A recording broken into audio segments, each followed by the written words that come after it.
You're live. Thank you. Welcome and good evening to the Park and Community Service Commission meeting of February 10th, 2021.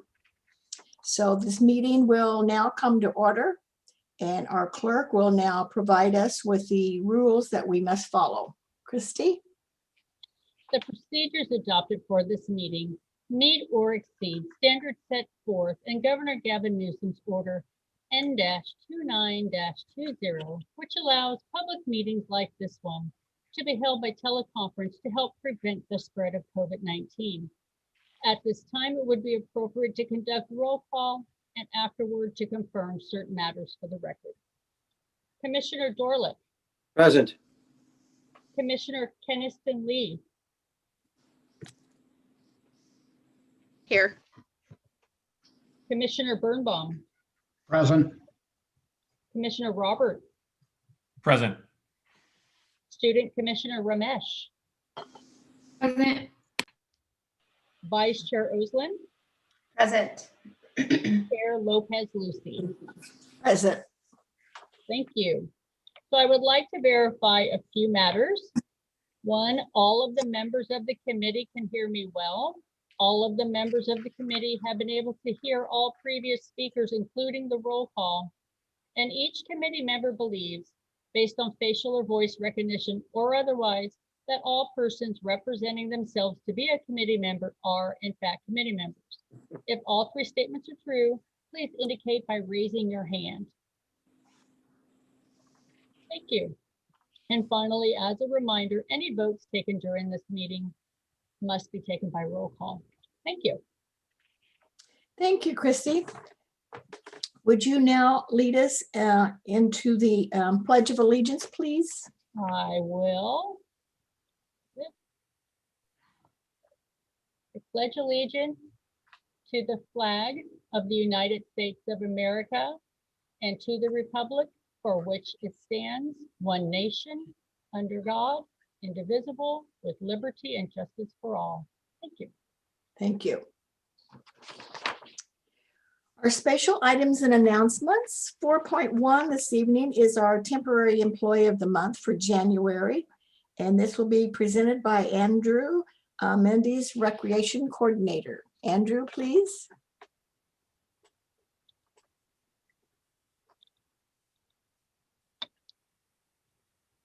I believe you're muted, Andrew. Thanks so much. So the City of San Ramon Parks and Community Services Department would like to congratulate Assistant Activity Manager Casey Kayabyab for being chosen as the January Temporary Employee of the Month. Casey has been with the Parks and Community Services Department since 2018. Within the department, she's worked with aquatics, teen programs, summer camps, and currently oversees one of our employee childcare groups. Recently, she graduated from San Francisco State University with a bachelor's degree in recreation, hospitality, and tourism studies. Casey has been with the Parks and Community Services Department since 2018, and Casey has been recognized tonight as always going above and beyond for her job duties. Casey currently works with the Employee Childcare Program, opening each day at 7:30 a.m. She's always on time and always wearing a smile, just like you can see in her picture down there. Casey has done a marvelous job ensuring that the students stay on task by communicating with the parents and the teachers throughout the school day. But she isn't all about schoolwork. During the holidays, Casey led several winter arts and crafts projects with the children. She then hung the many snowman cutouts, many winter origami projects, and so much more all around the room. The Parks and Community Services Department is extremely lucky to have Casey on our team. Casey's positive attitude and smile are contagious, and she makes both the participants and the other staff around her want to be part of the San Ramon Parks and Community Services Department. Congratulations, Casey. Thank you. Such an honor to receive this award. Well, thank you, Casey, for being such an important person in our Parks and Community Services, especially working with the students and seeing that they're getting their homework done. But in the long run, they're enjoying it because you make it happen and happy with all your crafts and the things that you do. And I know you've done many other jobs, and I know that you have done them all well. So we're very proud of you. So Thank you. anyway, I hope that you will always keep smiling and For sure. making a difference in everyone's lives. So I think that will take you a long way. So thank you for being here and being recognized. And if you would like to say a few words, please do so. It's just my pleasure to be here. I love being part of the community, love serving the community, and being a part of influencing the youth's life is all what I want to do. So Thank you. Does any other commissions want to have anything to comment? Well, we thank you for being with us this evening, and we wish you the best of luck for your future endeavors. thank you so much. Thank you. We'll go on to 4.2, special announcements. Do we have special announcements? Just a couple of things I want to make sure are on everyone's radar. So just so you know, we're currently in that time frame where the department starts to plan for those big events, which is challenging because of COVID-19. And so currently we're really having a lot of discussions around the Art and Wind Festival. There are still some concerns by some people about the date. And so I just wanted to give a heads up to the program committee that we may be calling on you later this month to run some different ideas and scenarios by you as we're trying to wrestle with this decision about what to do about the Wind Festival. So that was just kind of a, don't be surprised. Also, I think I mentioned it, earlier, but as the county starts to move into the red tier, we have high hopes that we're going to be able to get our sports teams back out on our sports fields. And so that staff are just waiting for the county's different changes and are doing their best to quickly interpret them. So I know there's a lot of buzz out there in the community. So if you are hearing it, you're always, of course, welcome to forward them back to our staff, and they will reach out and let them know as soon as we have anything concrete to share. So, and then as you know, the teen council applications are due, I believe it's on the 16th. So our city staff and the city clerk figured out a way to completely do this online. So they're using SurveyMonkey, and the teens are able to actually upload their information to that because we needed that upload ability. And so just a quick reminder that the screening is supposed to take place between February 22nd and March 5th. And interviews are supposed to be scheduled for the week of March 22nd. Commissioners Kensington Lee, Lopez, Lucy, and Roberts are screening, and Commissioners Dorlick, Osland, and Birnbaum are up for the interviews. So I know we worked that all out, but just want to keep that one on everyone's radar. Also, at the same time, all the advisory committees all come up for new interviews again. So that'll also be landing in that same kind of time frame, February 22nd. Christy will be reaching out to schedule those as soon as all of the openings close, because then she'll know how to shape that. Right now we have Commissioners Osland, Birnbaum, Roberts, and Lopez Lucy to do that, although we may reach out to everyone because it's a lot of interviews. And I'm sure that at the end, Carol will mention this, but I'm going to make a shameless plug for the Historic Foundation's drive-through crab feed, because it's a really great way to still have that fundraiser. So you can just drive through and pick up your crab. I'll let Carol talk about it more, but that's coming up, I believe, on the 27th. That's it. Thank you, Kathy. Item number 5 is public comment or written communications. At this time, those in the audience are encouraged to address the Parks and Community Services Commission on any item not already included in tonight's agenda. Members of the public who are participating via Zoom will have the opportunity to make comments to the Parks and Community Service Commission live through the Zoom application. Comments should not exceed 3 minutes.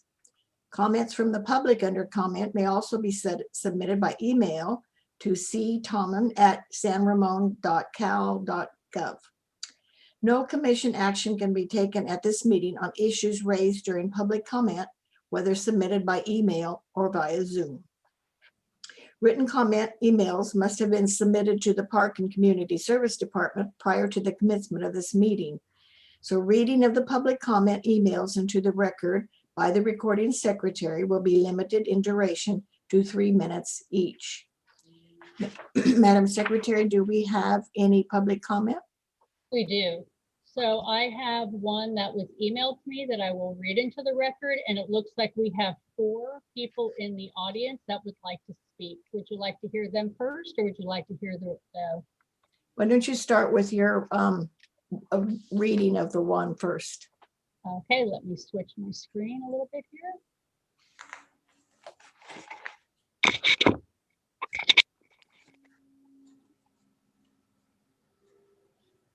I'm going to share my screen for my timer.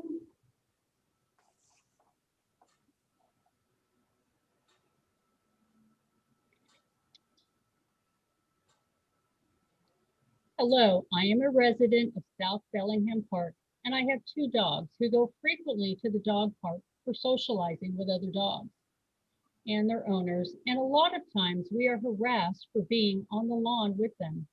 I am here tonight to see if there is any resolution of having a section of the park for dogs to be off leash and in an area contained via fence or gate. We should be able to find some common ground for all of the residents to be happy and safe while being at the park. And are there any allocations of funds that can go towards South Bellingham Dog Park? Thank you for your time, Carrie Pelopi.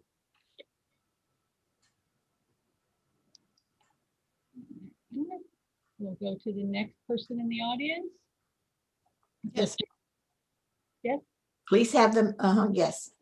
It looks like we're going to have Raj Bhagavalli. Hello. Can you hear me? Yes, go ahead, speak, please. Okay, thank you. Thank you, committee. Thanks for giving me this opportunity. My name is Raj Bhagavalli. My family is here, and I raise my children here in Windermere. And the most important part of Windermere and this community is the community coming together and having a healthy and good life. And the most important thing which I have noticed in the last 10 years is that we do not have an active gym or a passive gym in the city, but more particularly in the Windermere area. So I propose a passive gym, something like city of Pleasanton. Every quarter mile, you have some kind of equipment where you have freehand exercises. I go to sports park on an average 4 to 5 days. Last week, I just did an analysis. I saw 50 senior citizens, 100 plus people between age 30 to 55, and 200 students between almost like 12 to 18 playing soccer, basketball, baseball. And given the situation of COVID and all the other fields are shut down, and another aspect is the teen mental health. They need somewhere they need to go work out and release the stress and also play sports. More importantly, the basketball court in sports park does not have floodlights. Students who wants to come play, they might not get an opportunity because it's already overcrowded. They need, if some students are coming after 6 o'clock or 7 o'clock to play for an hour, they can't play, it's too dark. So I strongly propose 2 or 3 floodlights for the basketball court and also the passive gym very close to the basketball court. People of all ages who are walking around or who are playing volleyball, like 8 to 10 teams play there, and the soccer, they can do a warm up and they can do free exercises. And also this is the best way for a teenager or a senior citizen to release stress out of all the daily routine activities, to come talk to each other, blend with others, and do some free exercises. This has become the need of the hour. And if you really look at it, given this COVID situation, kids sitting at home, spending time in front of screen all the time, this could have been a blessing in disguise if we had one. And I made this proposal somewhere in August of 2019, and I strongly look forward to the committee's help to bring this into action as quickly as possible, so we can engage teenagers, we can engage senior citizens, we can engage sports people, and students who want to come and work out, they can do it. And this is going to be one heck of a place to have fun and also be healthy. and I look forward to having one, and I need your support. Thank you. Thank you. Our next person, please, to speak. Next person will be, I'm probably going to mispronounce this. It's going to be Venkat. Please start. Hi, can you hear me? Yes, we can. Go ahead. Awesome. Good evening, committee. Hope you guys are all staying safe. This is Venkat. I live in the Windermere area, and we recently got a puppy, which essentially has probably become a trend right now because of COVID. So this is trend called COVID puppies. There are so many puppies around here. In fact, even in the Windermere area, there are so many families with new dogs. So my proposal for today is I live very close to South Bellingham Park. The closest dog park for me, there are two. One is the Tassajara staging area, right up on the Tassajara Road, very close to Windermere and Tassajara intersection. And the other one is the Bark and Ride, which is close to Safeway. Both are about 2.5 miles from where I am. For me to take my puppy, walk all the way there and let them socialize with other dogs, it's getting to us, especially during the winter time too. So I would love if you guys can actually think of building a dog park somewhere close to South Bellingham Park. There are 3 ideas that I have in my mind, which I would like to propose in front of the committee. There are 3 parks. One would be South Bellingham, second would be East Branch, and third would be Hidden Valley. All the parks right now in San Ramon are mud-based parks. I would love it if we can make something which has grass on it so that the dogs can actually not come back home muddy during summer. Another proposal, another point to make right here is if you draw a straight line between East Branch Park and all the way up to Piccadilly Park, there are about 3,000 residents up towards Tassajara. The only closest dog park for all of us is the Tassajara staging area. And this builds a strong case of why people like us, and in fact, a lot of my neighbors who right now have adopted or bought puppies, need a park. This also, as Carrie mentioned in her email, lets them be off leash. Let's owners like us have less stress that our dog is going to go and intimidate other young kids or any other families who want to play in the park safely. So I would really, really encourage, or at least would love it if you can actually go ahead and think of our proposal and create one park, which is in close vicinity to South Bellingham. So either South Bellingham Park or East Branch Park or Hidden Valley Park. These 3 is what I would propose to the committee. Thank you so much. Well, thank you. And our next speaker. Our next speaker is going to be Kulp Mokat. Yes, you may start, please. Hey everyone. My name is Kulp Mokat. I'm sitting next to Mira Mokat right now. Can you guys hear me, by the way? Yes, we can. All right. I didn't see the 3 minutes start, so I thought I'd wait for my timer, huh? It is up there. All right, there we go. Quickly, wanted to really iterate the last gentleman's asks really and his thoughts on this. I don't know if you guys have noticed, one of the, benefits of COVID of being home is a lot more pets have been adopted or have been joining families. And so it's not just a number of population. I don't necessarily think our population has grown drastically, but I think there might be more dogs than kids nowadays around here. One of the things I really like is that the dogs need a place to play. Going 2.5 miles for some of these residents on a regular basis is hard. They need equal amount of playtime as humans need social interaction in a lot of ways. And I think just making it convenient for neighbors to find a dog park within walking would be great. The thing that I also want to highlight, we live next to East Branch and Bellingham Park as well. There's a lot of people playing sports and they're hanging out with their families, and we want to be respectful to them as well. They deserve some peaceful without dogs trampling over their fun as well. So we feel bad as owners to let our dogs off leash because we don't obviously want to disturb our fellow neighbors. But again, would really request some kind of balance so we could address the influx or growth in dogs in our neighborhoods. Thank you. Thank you very much. Okay. So our next speaker is going to be Joshua Souhaimi. All right, please speak, proceed. Hello. Hi, I'm Joshua Souhaimi. I've been a resident of San Ramon since 2004. I graduated from Doherty Valley High School in 2018, and I'm currently still in San Ramon due to the pandemic. I second the proposal to build a fenced dog area for the park. Well, East Branch Park would be nice, but yeah, like others have said, either Bellingham or Hidden Valley would be okay too.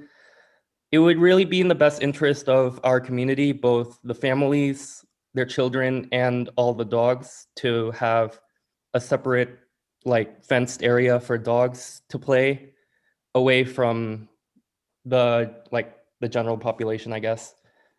Yeah, so if you could please consider our request to build some fencing over one of those at one of those parks for dogs would be nice.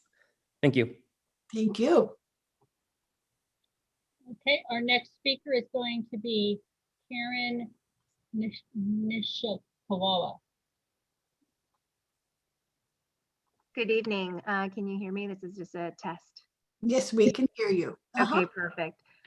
So good evening, and thank you for this opportunity to bring forward some of the voice of the community.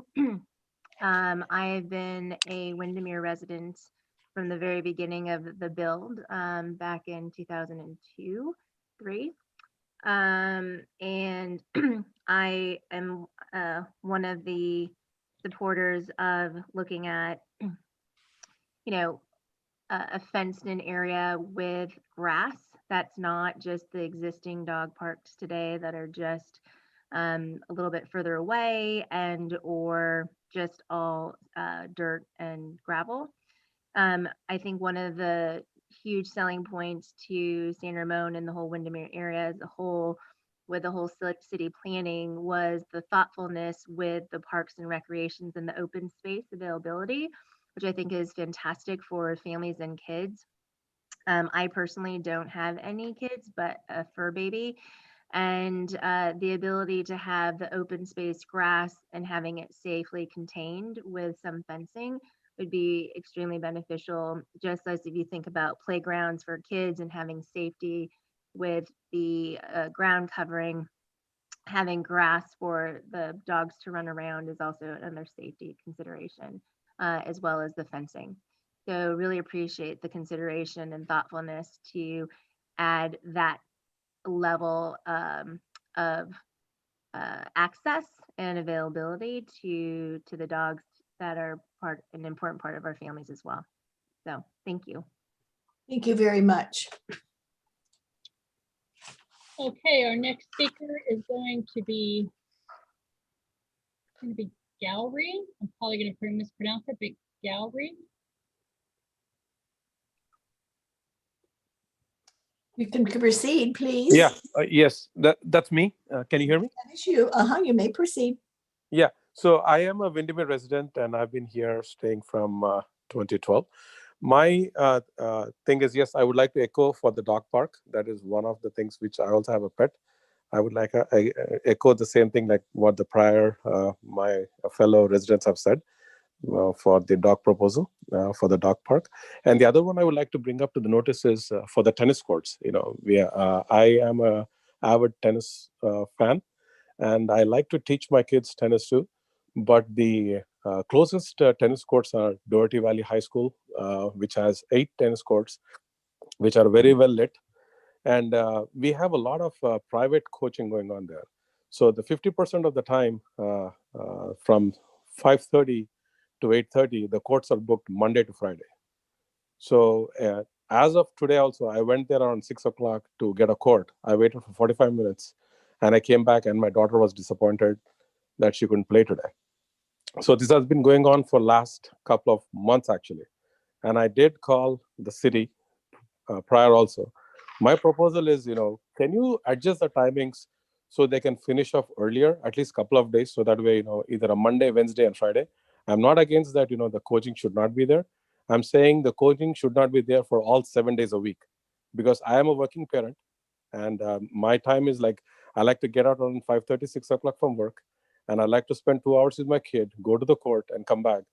But if the courts are booked till 8:30, my kid can't go after 8:30. She needs to eat dinner and come back. So it's getting very difficult for me to adjust my timings. And we went around the other courts, but none of the courts are lit here. Meaning, if I go to Rancho, there are 2 courts, they're always full. And I go to Al Costa, the courts are not, the lights are not very good. The only good lights are at DVHS. My proposal is either, put all the other courts floodlit so people can go out and enjoy, or, have the private coaching timings changed to at least three or 4 days a week, so the residents can come back and enjoy the other 3 days. So at least we can adjust our times. So those are my take. That's all. Thank you. I'd like to point out to you, Mr. Gowrie, that 8.2 on our agenda this evening addresses the tennis courts. So you might want to continue watching our meeting, and then you would be able to see what action or what is coming up on that one. So you want me to stay on this call? Not on this call, but you could certainly stay on Zoom and listen to the remainder of our meeting. And 8.2 on our agenda is addressed the tennis courts. Sure, thank you. Oh, you're welcome. Okay, so we have our next speaker is going to be Manish Kedah. Okay, please proceed. Hey, this is Manish Kedah. Good evening, everybody. Are you all able to hear me? I think I did. We are able to hear you, yes. Thank you. Thanks for listening to me. I wanted to support the proposal to have a gated area for the dogs in either of the 3 parks that Venkat proposed. And I've been a resident of San Ramon for the last 10 years.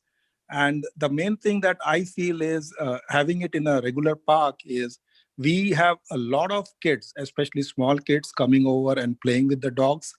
And when you go to a dog park, those kids will not get that opportunity. And of course, our kids are in college, so it doesn't matter for us personally. But if you see all the other parents with the small kids, because they are playing in the park, and then they have to take care of the dog at the same time, because the Tassajara Park doesn't offer that option.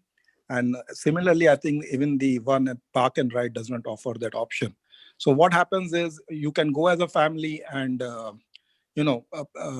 play there. The kids are playing, and then when they are done, they come and play with the dogs and all that.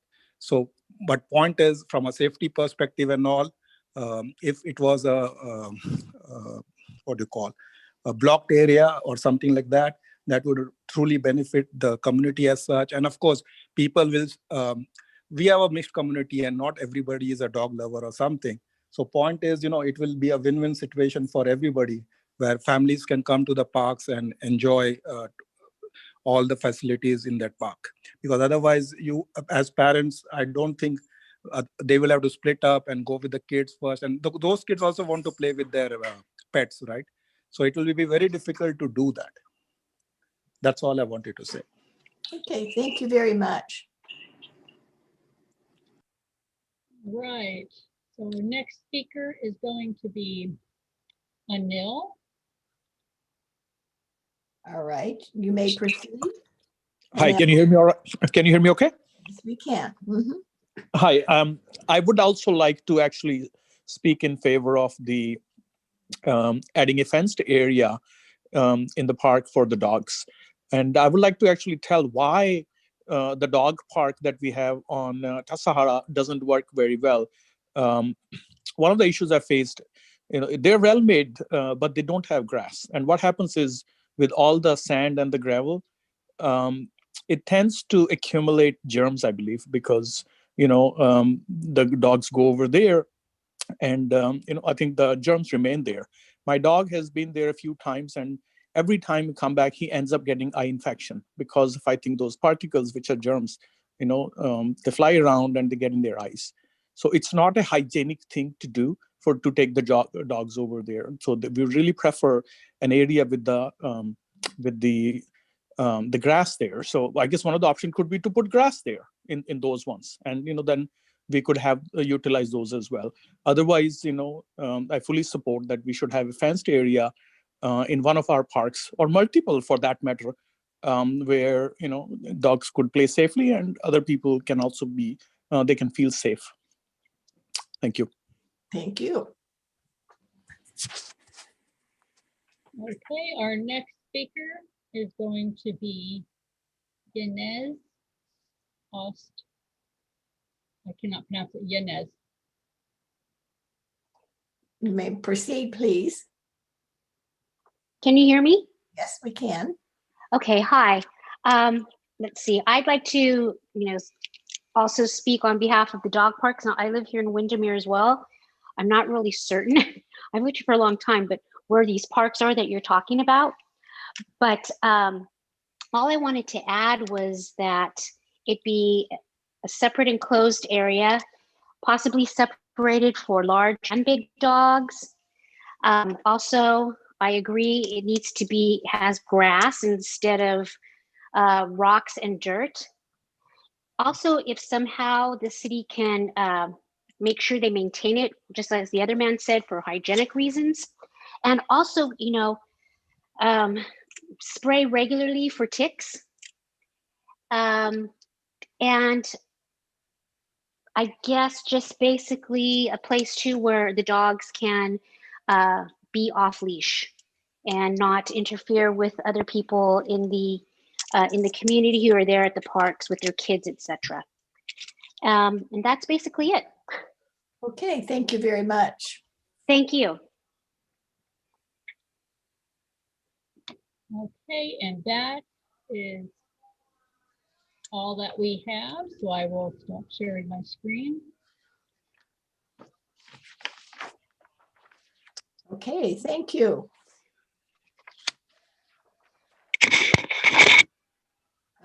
I'm sure that our comments will go back to the staff and they'll consider those.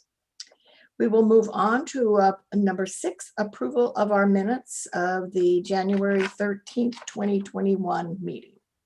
So moved. Second.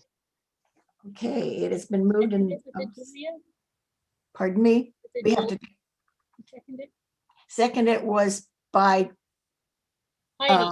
Heidi, okay. Okay, now we will take roll call. Commissioner Dorlick, Yes. Commissioner Kensington Lee, Aye. Commissioner Birnbaum, Aye. Commissioner Roberts, Aye. Vice Chair Oslin, Aye. Chair Lopez Lucy. Aye. Thank you. All right, we will move on with the next item is the consent calendar. I don't believe at this time we have any items to be on the consent calendar. Is that correct? That is correct. We do not. All right.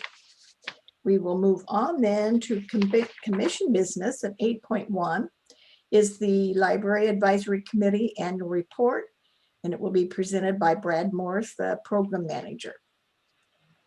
Brad?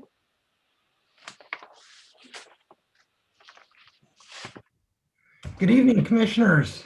Chair Lopez Lucy, thank you so much for having me here tonight. It's a pleasure to be here to present to you the Library Advisory Committee Annual Report. As you all know, it's been an exciting year. Even with facility closures and canceled meetings, this group did a wonderful job helping the library navigating through the pandemic and helped us as we transitioned from one library in the Doherty Valley to soon to be 2 libraries in the Doherty Valley. We are happy to present to you all the wonderful things the advisory committee accomplished this year, as well as our goals for 2021. It's an honor to introduce to you Chair Ross, who will be presenting this evening's report.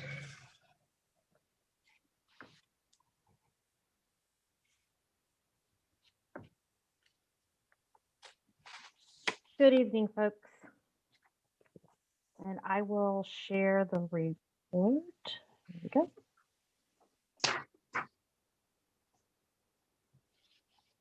All right. And just to confirm, everyone can see the slide? Yes. Okay, perfect.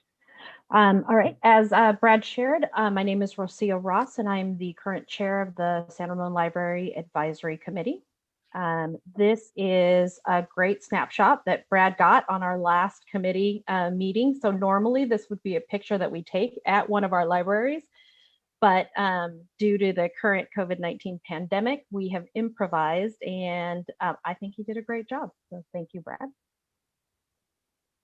Okay, so charge of the committee. So our advisory committee serves as an advocate for any issues related to our San Ramon libraries. Our meetings include updates on any upcoming activities that are shared by our senior community library manager, Dina Hollowood. We also get library service level updates from Brad, and then any county level updates that sometimes come through Dina, and eventually, I believe, once the slot is full, we will have a representative that is able to attend our meetings moving forward. Our meetings also have participation often from either senior advisory and or teen council committee members to make sure that they are kept up to date with library activities, which are also integral to their teen and our senior communities.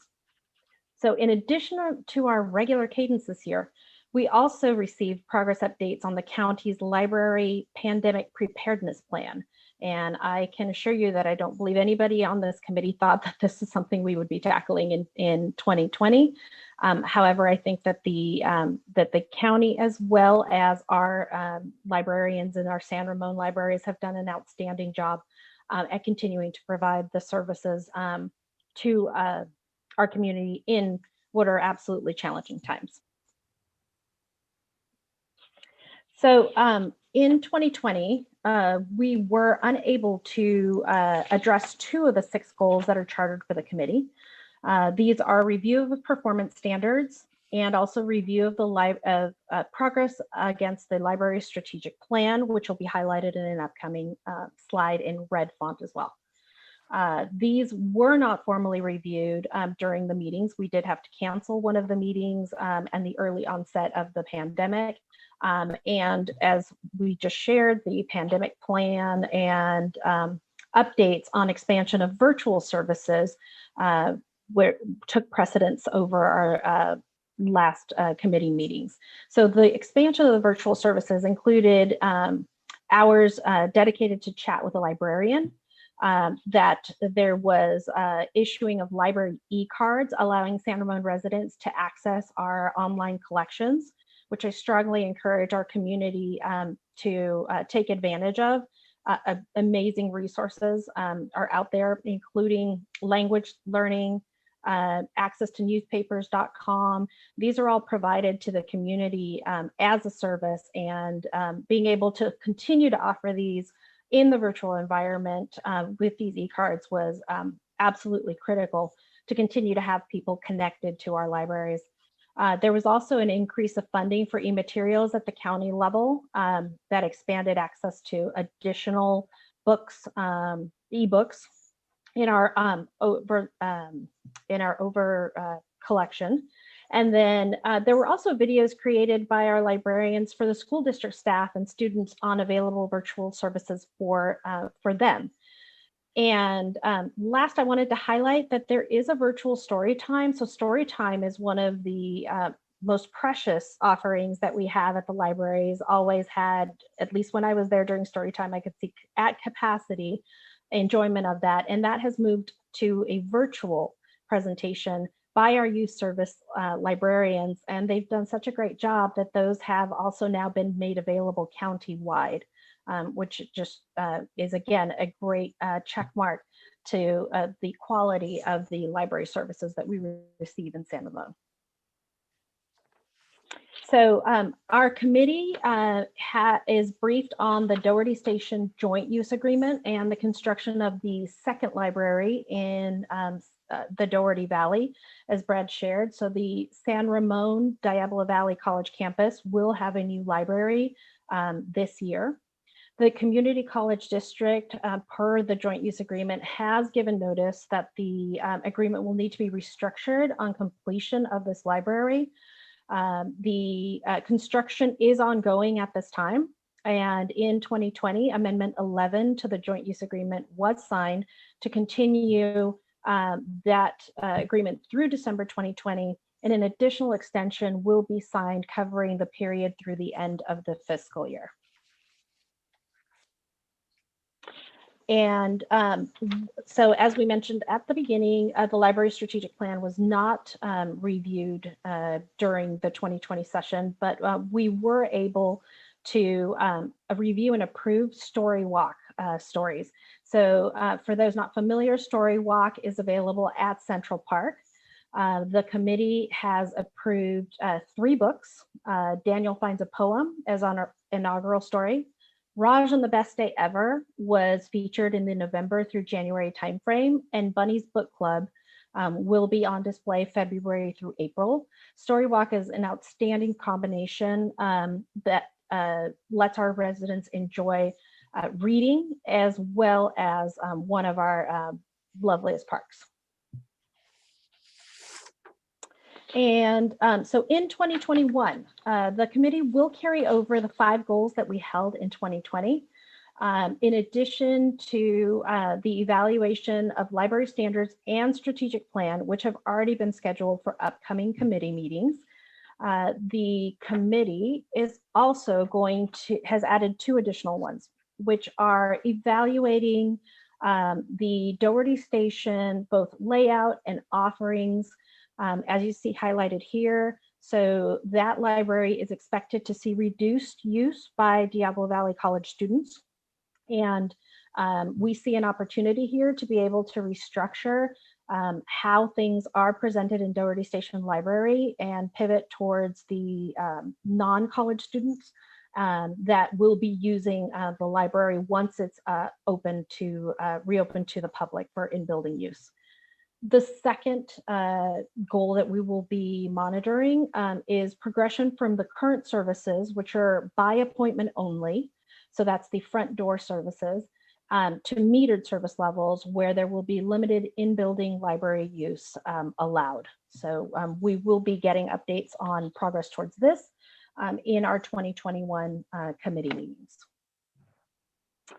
And with that, I will wrap up. So thank you for the ability to present to you, and I would love to take any questions. Do any commissioners have any questions? Let's see if we can take the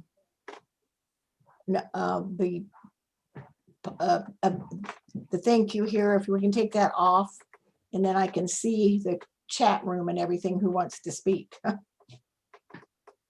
can't do that. Okay. I can't see. I can't help you, dear. You have Julia, Heidi, and Rob and Scott would all like to speak. I've lost the count. I've lost the thing. It's done, I believe. Okay,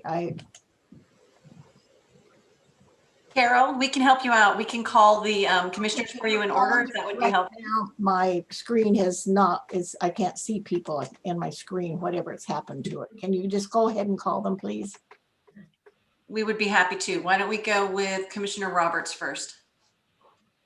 Okay, thanks. Good evening, and thank you so much for the critical service you provide and all the hard work to engage the community, especially through COVID-19, through 2020.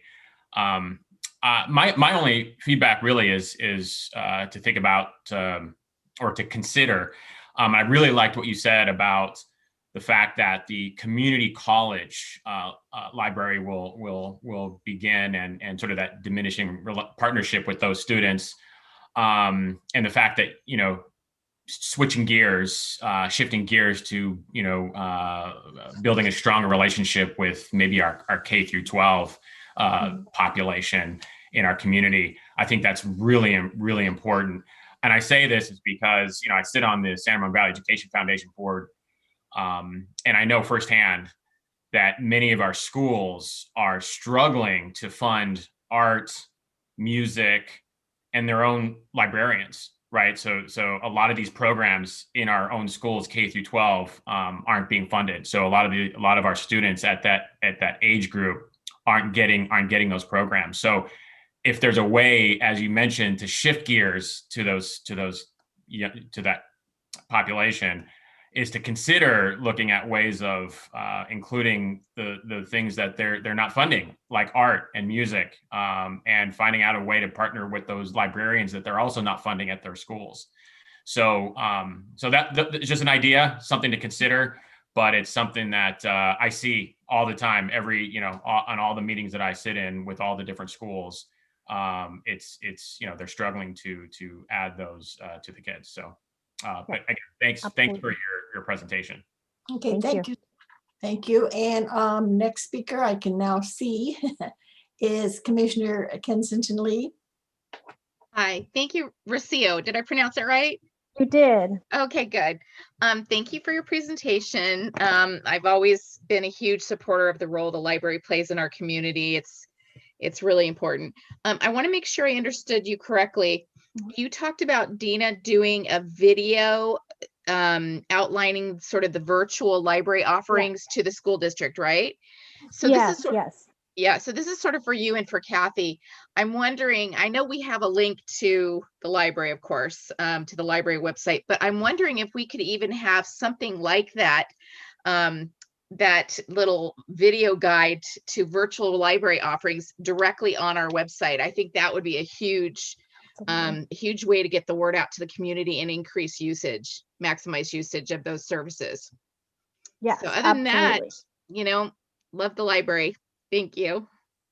Excellent. Thank you. Vice Chair Osland, please. Great. Thank you, Rocio. Thank you very much. Great presentation. And Brad, thank you also for your introductions. I'm just impressed with the flexibility and the resourcefulness of the library during all of this, because it hasn't been easy. I mean, we all love our library because we want to go to it, and we haven't been able to do that. So I just want to compliment the Library Advisory Committee, as well as all the library staff for doing everything you've done to help keep the library going and being as useful as possible. And I think that having the library e-cards is fantastic, as well as the story time being virtual. I mean, it's something that everyone really loves. And so thank you for all your efforts to keep things moving forward and happening in our community. Thank you. Thank you. Does anyone else have any comments?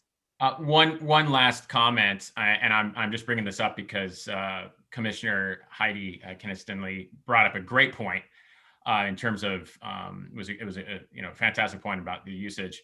I just wanted to share that we actually wanted to watch. So I got something in my email that talked about a science fiction movie that I thought was great. I wanted to watch it, but the only way that I could watch it was to get a library card and prove that I had a library card.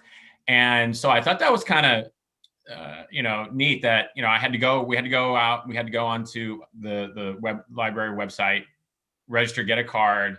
Process was fantastic. It was really easy, right, to go to the San Ramon Library and I'll do all that. But the idea is that I had to get a library card in order to accomplish that.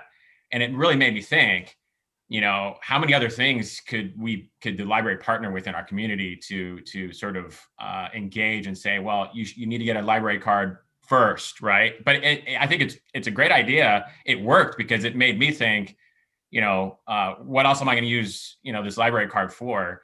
And it just got me thinking. And I thought, well, that'd be something to share with you, Rocio, and the Yeah. group.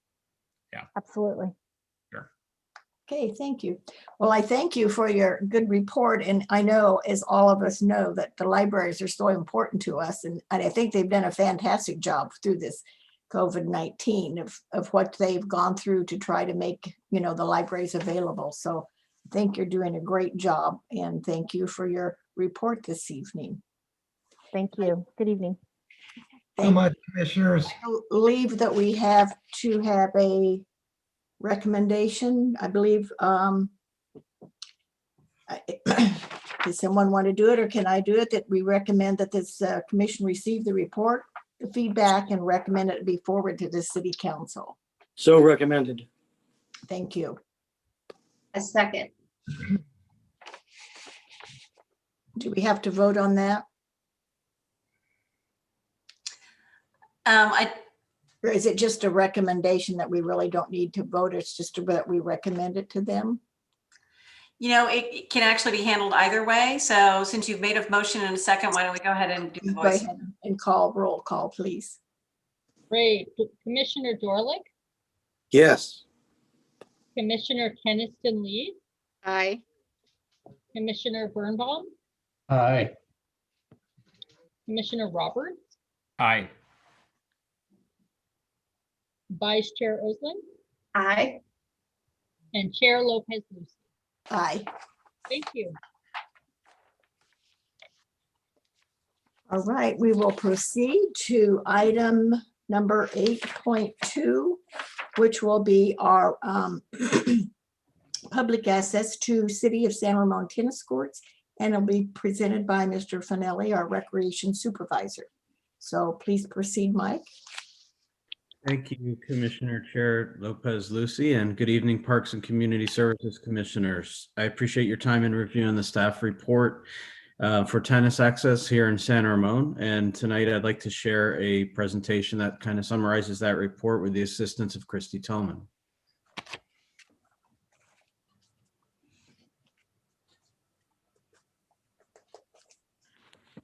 Thank you, Christy. So tennis court access here in San Ramon, there has been increased tennis activity as a result of the COVID-19 pandemic. And staff has observed that in addition to increased tennis class participation, public drop-in play has vastly increased as well.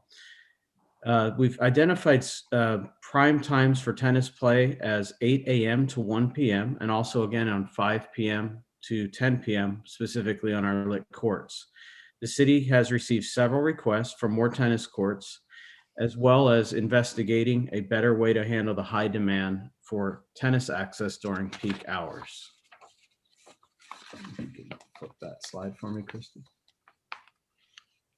There we go. Thank you. So in San Ramon, we do have 26 tennis courts spread up amongst 8 locations, 2 locations being high schools and 6 being community parks. Within these 26 courts, 20 are lit and 6 are non-lit. Our lit courts are located at Athen Downs, California High School, Central Park, Doherty Valley High School, and our Rancho San Ramon Community Park. A brief history on our tennis court reservations. So prior to 2015, the city actually did reserve courts for a private reservation. However, we did want to point out that additional history on the reservation process that residents were not frequently making these reservations. Instead, residents preferred to use the courts on a drop-in basis. Conversely, the reservation data did indicate that a majority of the reservations were being made by private instructors conducting private paid lessons on the courts. And obviously this prohibited public drop-in play. Next. Continuing with the history, in 2015, as a result of these complaints, the staff reviewed the tennis court rental program and concluded that the general public was not renting the courts since a drop-in play was free on a first-come, first-served basis. So staff concluded the majority of the rental requests that were being made by private tennis instructors who sought tennis courts to conduct private lessons and not residents wishing to play tennis on a reserved court. These private lessons require that the clients pay a fee for the service, while instructors were accessing the city's tennis courts. When staff did become aware of this issue, staff canceled further use and did not issue City of San Ramon facility use agreements because we identified that this use is prohibited per the city's municipal code. Specifically, no person shall sell, vend, peddle, expose, teach, or offer to instruct, sponsor a program for a series or for a fee, or distribute, sale to the public. So in an attempt to eliminate the private instruction and increase public access to the recreational use tennis users, on February 11, 2015, staff made the recommendation to the Parks and Community Service Commission to remove the tennis court rental fees and eliminate the tennis court rental program. As of July 1, 2015, tennis court fees were formally eliminated from the City of San Ramon fee resolution, and the Parks and Community Service Department no longer accepted tennis reservations on any of the courts. One point I did want to make is that although the city does program the tennis courts at this current time and did previously, we always maintain that at minimum 50% of the court usage be open for public access.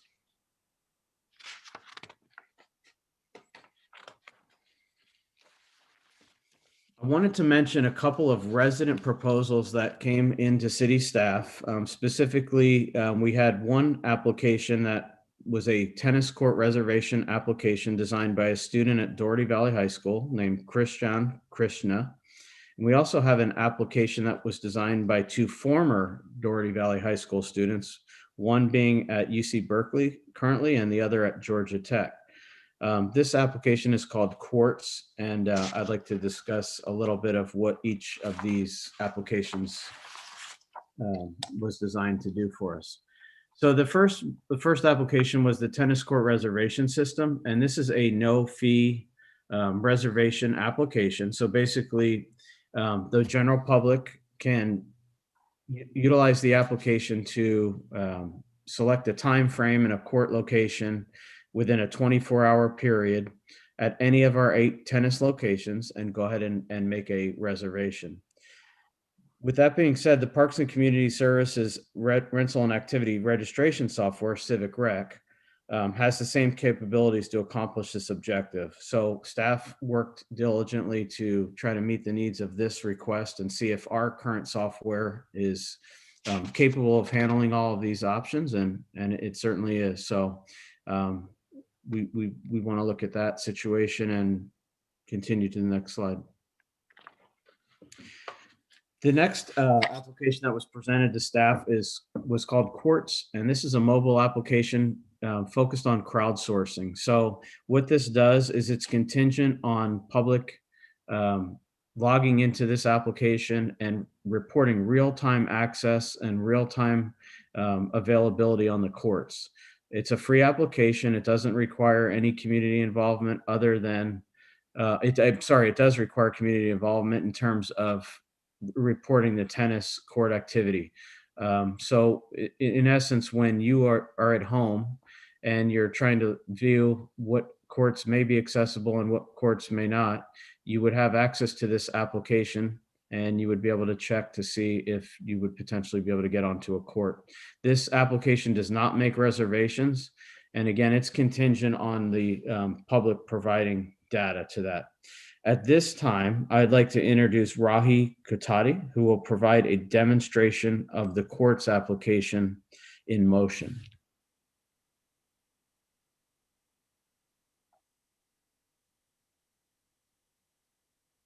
Christy, you are muted. I am bringing in I am bringing him in and he can present his item. Thank you. Hello, everyone.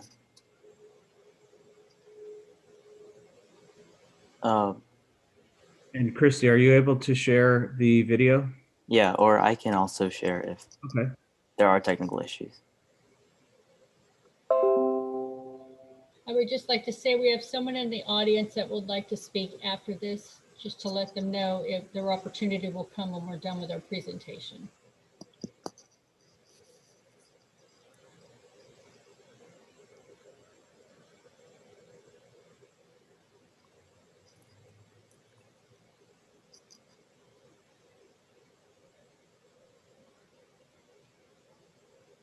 So Christy, are you sharing the screen or is Rahi sharing the screen? Rahi, were you going to share the screen? Either way works, but I can share it right now if that's more convenient. Either way, whatever works. Okay. Okay, yeah, then I'll share it. Give me 1 second.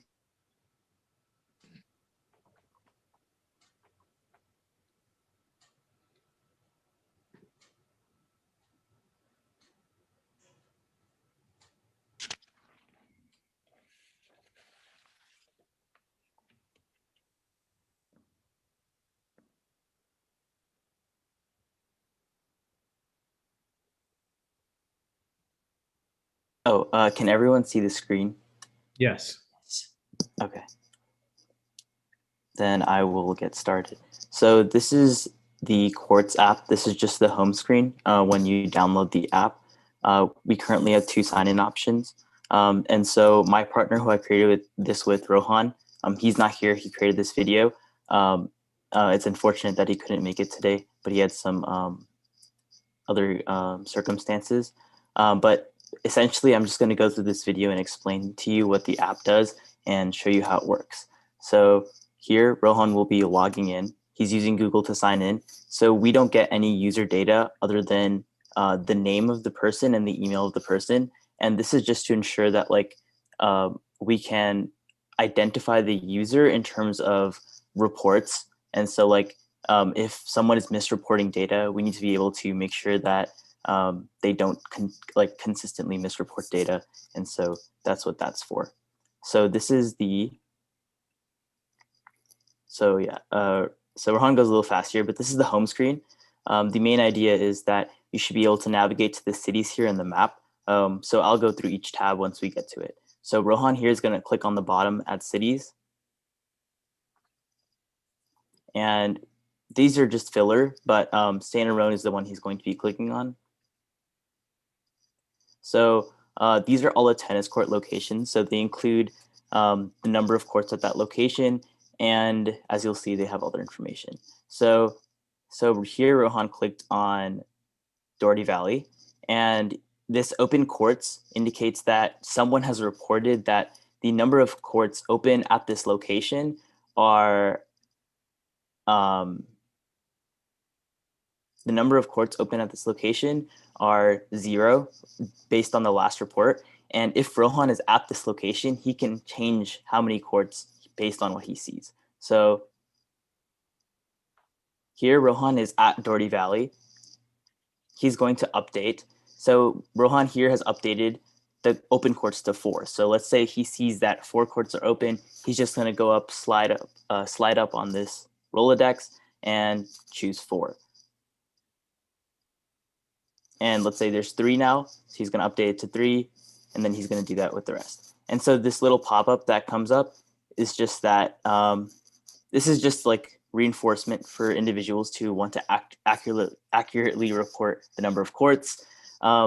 So most of this is just to get rid of information that may be incorrect and just have the community think about what they're putting in.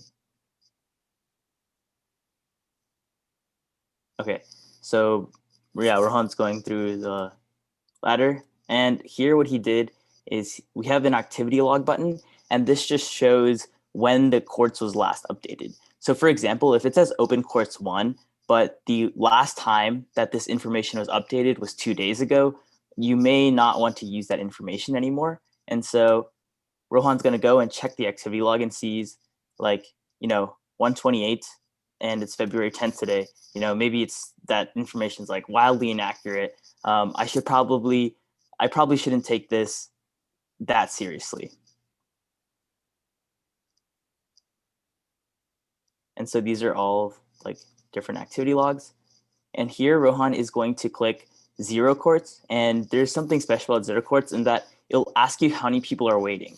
So if there are, let's say, 5, 20 people in line, it depends on how many people are going to play on each court, which is why we ask the number of courts in line, which just means like if there's 2 people to a court, 4 people to a court, about how many courts is in line. And that gives you a rough estimate as to how long the wait's going to be.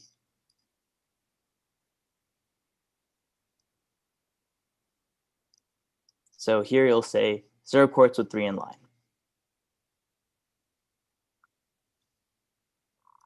Now Rohan's going to go to another location. He chose Rancho Park. And there's only 2 courts at this park. So he's going to select, there are 2 courts open. And because he's at Doherty Valley, the app won't let him update the number of courts at other locations. And this is just a security measure to ensure that community members aren't, reporting random amounts of courts when they're not actually at that location. And this ensures that the information is more accurate. In addition, we don't get any of their location information. That's just used locally on their device to ensure that they're within the radius.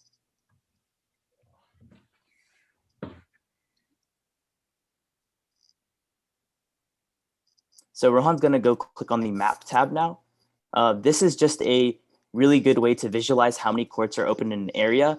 And most of the time, it's useful to have residents go to another location that they may not know exists, and instead of going to a really crowded location.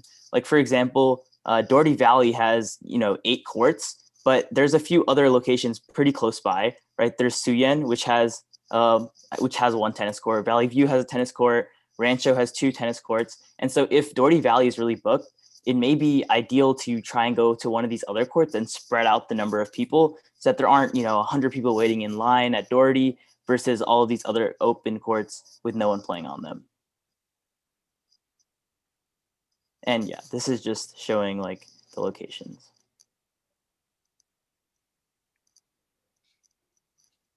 Yep. So yeah, Rohan's just showing all of these. It's also, you can also see how many courts are open here. And then if you want to see specifics, what time and all of that, you can go to cities. You can click on the specific tennis court and see the activity log and determine, whether or not you want to go to that court.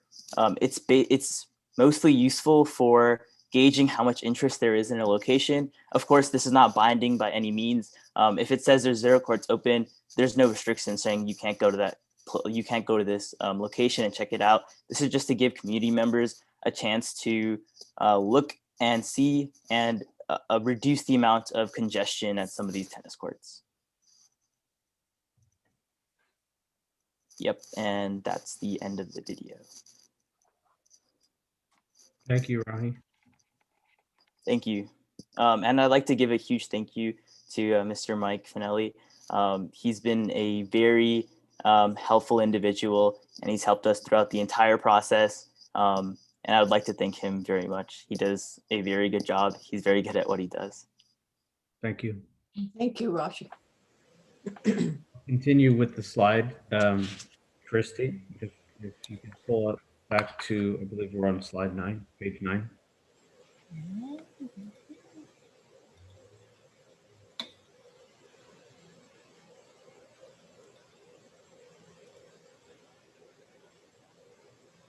The very next one.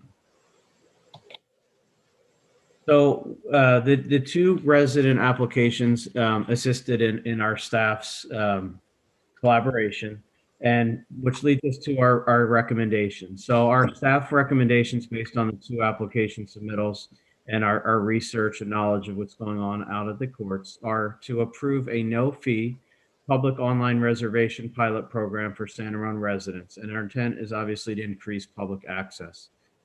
With that being said, we have tested our own software, our Civic Rec software, and it will issue online no-fee reservations.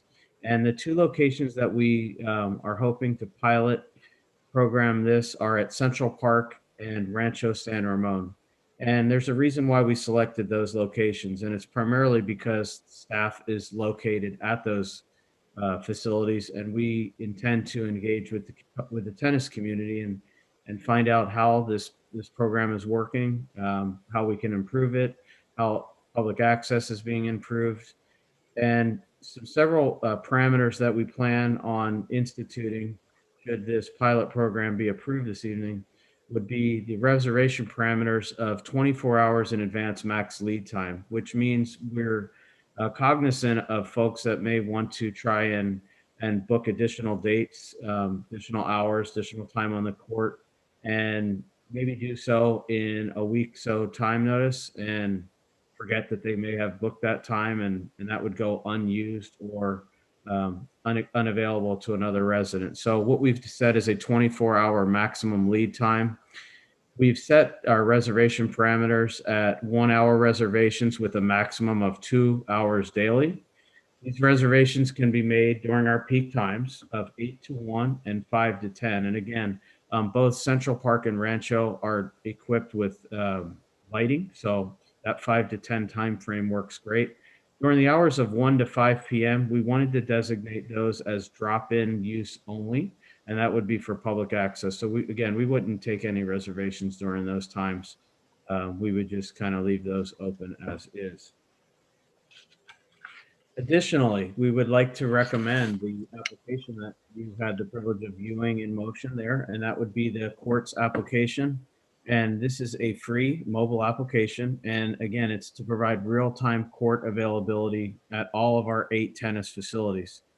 Our plan was to work with the developer to configure all applications or configure all locations on the app. However, that portion is already complete.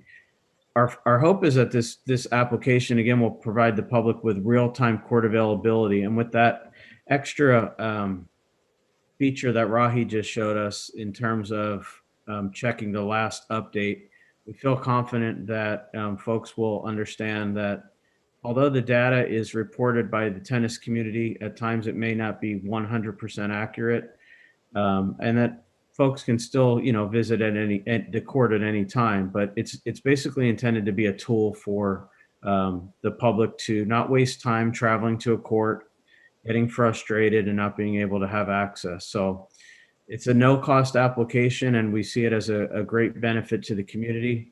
One stipulation is obviously it requires community engagement. So the tennis players in the community, when they become familiar with the application via signage and social media and things that we're intend to publicize what we're doing out there, we feel it's going to be an advantage to the community to know what's happening on the courts without physically having to drive court to court and check and wait in a line to get on. So those are our 2 recommendations this evening.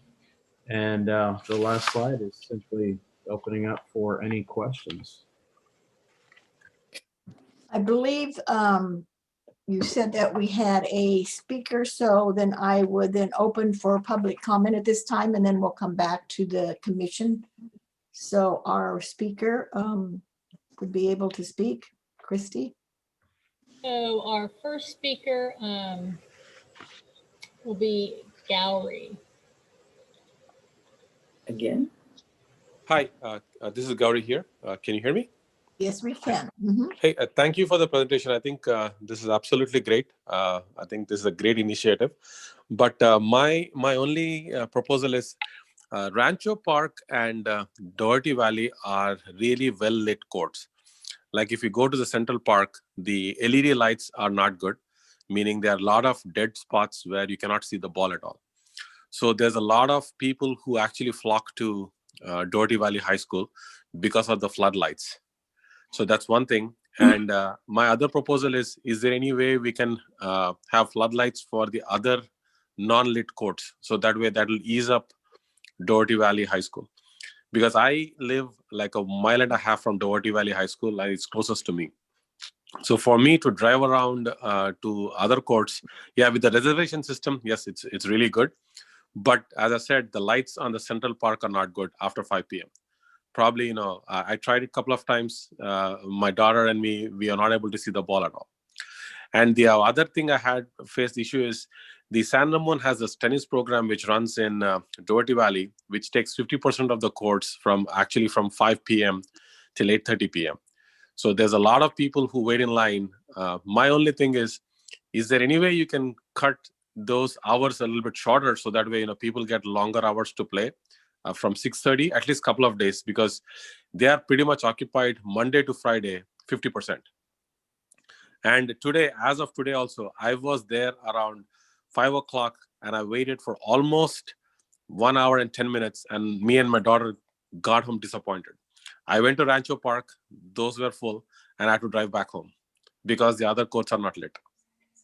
And Saturday, Sunday, they are booked almost full day. So my only proposal is if city is running those programs, is there any way you can dedicate 4 courts as a city tennis court somewhere, so that way, we don't intervene with public and with city. So city can run those 24/7, whatever timings they can have, they can have 4 courts exclusively for city training, and people can go and do your tennis programs there. Because if you're sharing the public and private courts, sometimes it's get difficult, right? They tend to get the court number 1 and we are there, and we go there early and they say, hey, we have already booked. They kick out. Then we go out and then we look at it. The courts are booked. So I have 2 daughters. I did for my elder daughter. She's in high school tennis. I trained my own daughter, and I was driving around every day to get off court. And I'm trying to get my second daughter. And from last 1 month, I'm getting disappointed because I only got 3 days of practice for her in a whole month because we have been waiting every day. Thank you. Thank you. Are there any other people wanting to speak? We do. We're going to have Karen. It will be speaking next. All right, thank you. Hi, yes. And I'd like to just also echo some of, as an avid tennis player and person who's also gone to central courts at night, the lights are very, very low. So having just LED brighter lights there, I think would be great. I also think a reservation system from a pilot perspective is good. But also just to address the concern with so many of the tennis players, and also similar to a lot of kids wanting to play and practice, the challenge has been when people get courts, knowing that they're public and it needs to be shared, there needs to be a better way to kind of have signage or way to track, kind of an honor system to at least say, hey, when is it that you get on the court? I think the mobile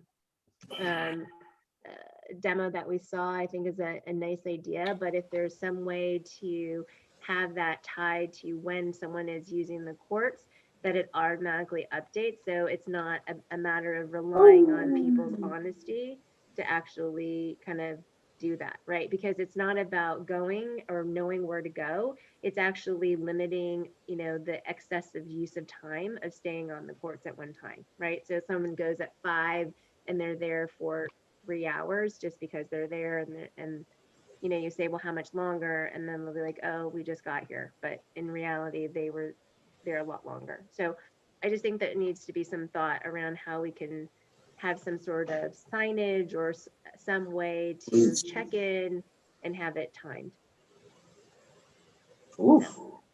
Hey, thank you. Thank you. And we have another speaker, Christy? We do not. No one in the audience. All right, then we will close public comment. And then for the commissioners, do we have comments here? I think I see Commissioner Dorlick. Great, thank you. Rahi, are you still there? I am here, yes. Okay, great. So is there any underlying logic in the application that can provide notification? So in other words, if somebody says, I'm interested in Doherty Valley, give me a heads up when there's 3 courts available or 2 courts available. Anything in that would allow that? So not at the moment. We do have notifications for when users go to the court to indicate that they may want to update the number of courts as just a reminder, so that they would do the same for other people and other people would do the same for them. Right. But these are all features we're trying to implement. The only issue right now is that, we don't have enough users in general to justify making a lot more features. Of course, we've been working on it, Rohan and I, but we're both also college students, and we will keep that in mind and try to implement that soon. Yeah, I mean, if you have logic for the update on the notification, it could be an easy, a push update, for example, out if somebody puts an input that says, I'm interested in the Doherty Valley courts, when are they open? And, either Do you get mobile numbers at all or just emails? No, we do not get phone numbers. The information is either through, so currently we're only on iOS, which is the Apple App Store. But we don't get any mobile numbers. We only get whatever Google provides or whatever Apple provides.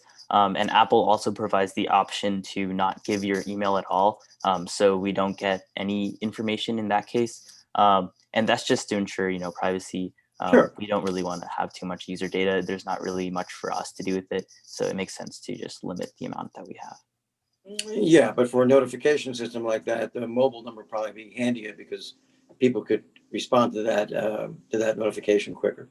Yeah, like the implementation doesn't require a mobile phone number in general. It'll just be like, when you get that tab at the top of your phone, you just get a notification.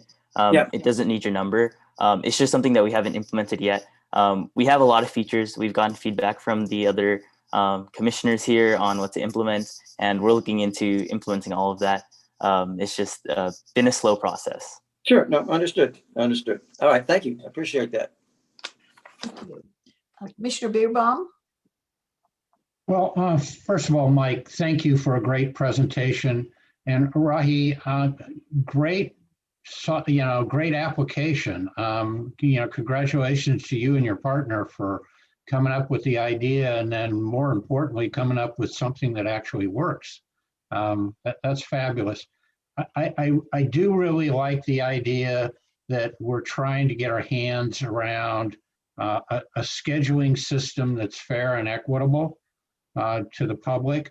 I especially like the fact that we're making sure that the public understands that it's a no cost to them because as a taxpayer, they've already paid for these courts, so they need to be able to have access to it.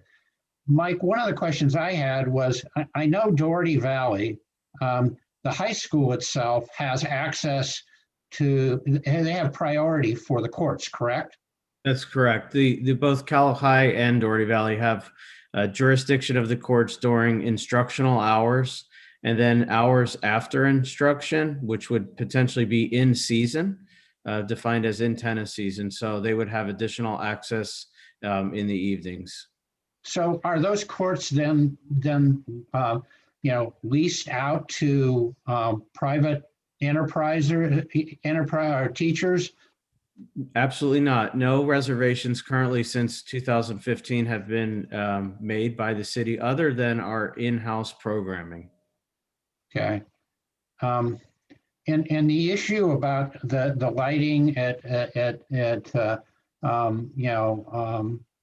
Central Park, it's all about money. Okay. I mean, fixing lights is not a cheap thing. Is it a safety issue though that we're talking about here? I am not. This is the first tonight that I've heard that there has been an issue with the lights at Central Park. I do know that we have Musco lighting at all of the ball fields at that park. So I know that there's probably an opportunity to revamp them. But again, this is the first that I've heard that they're subpar, so to speak, in terms of the other locations.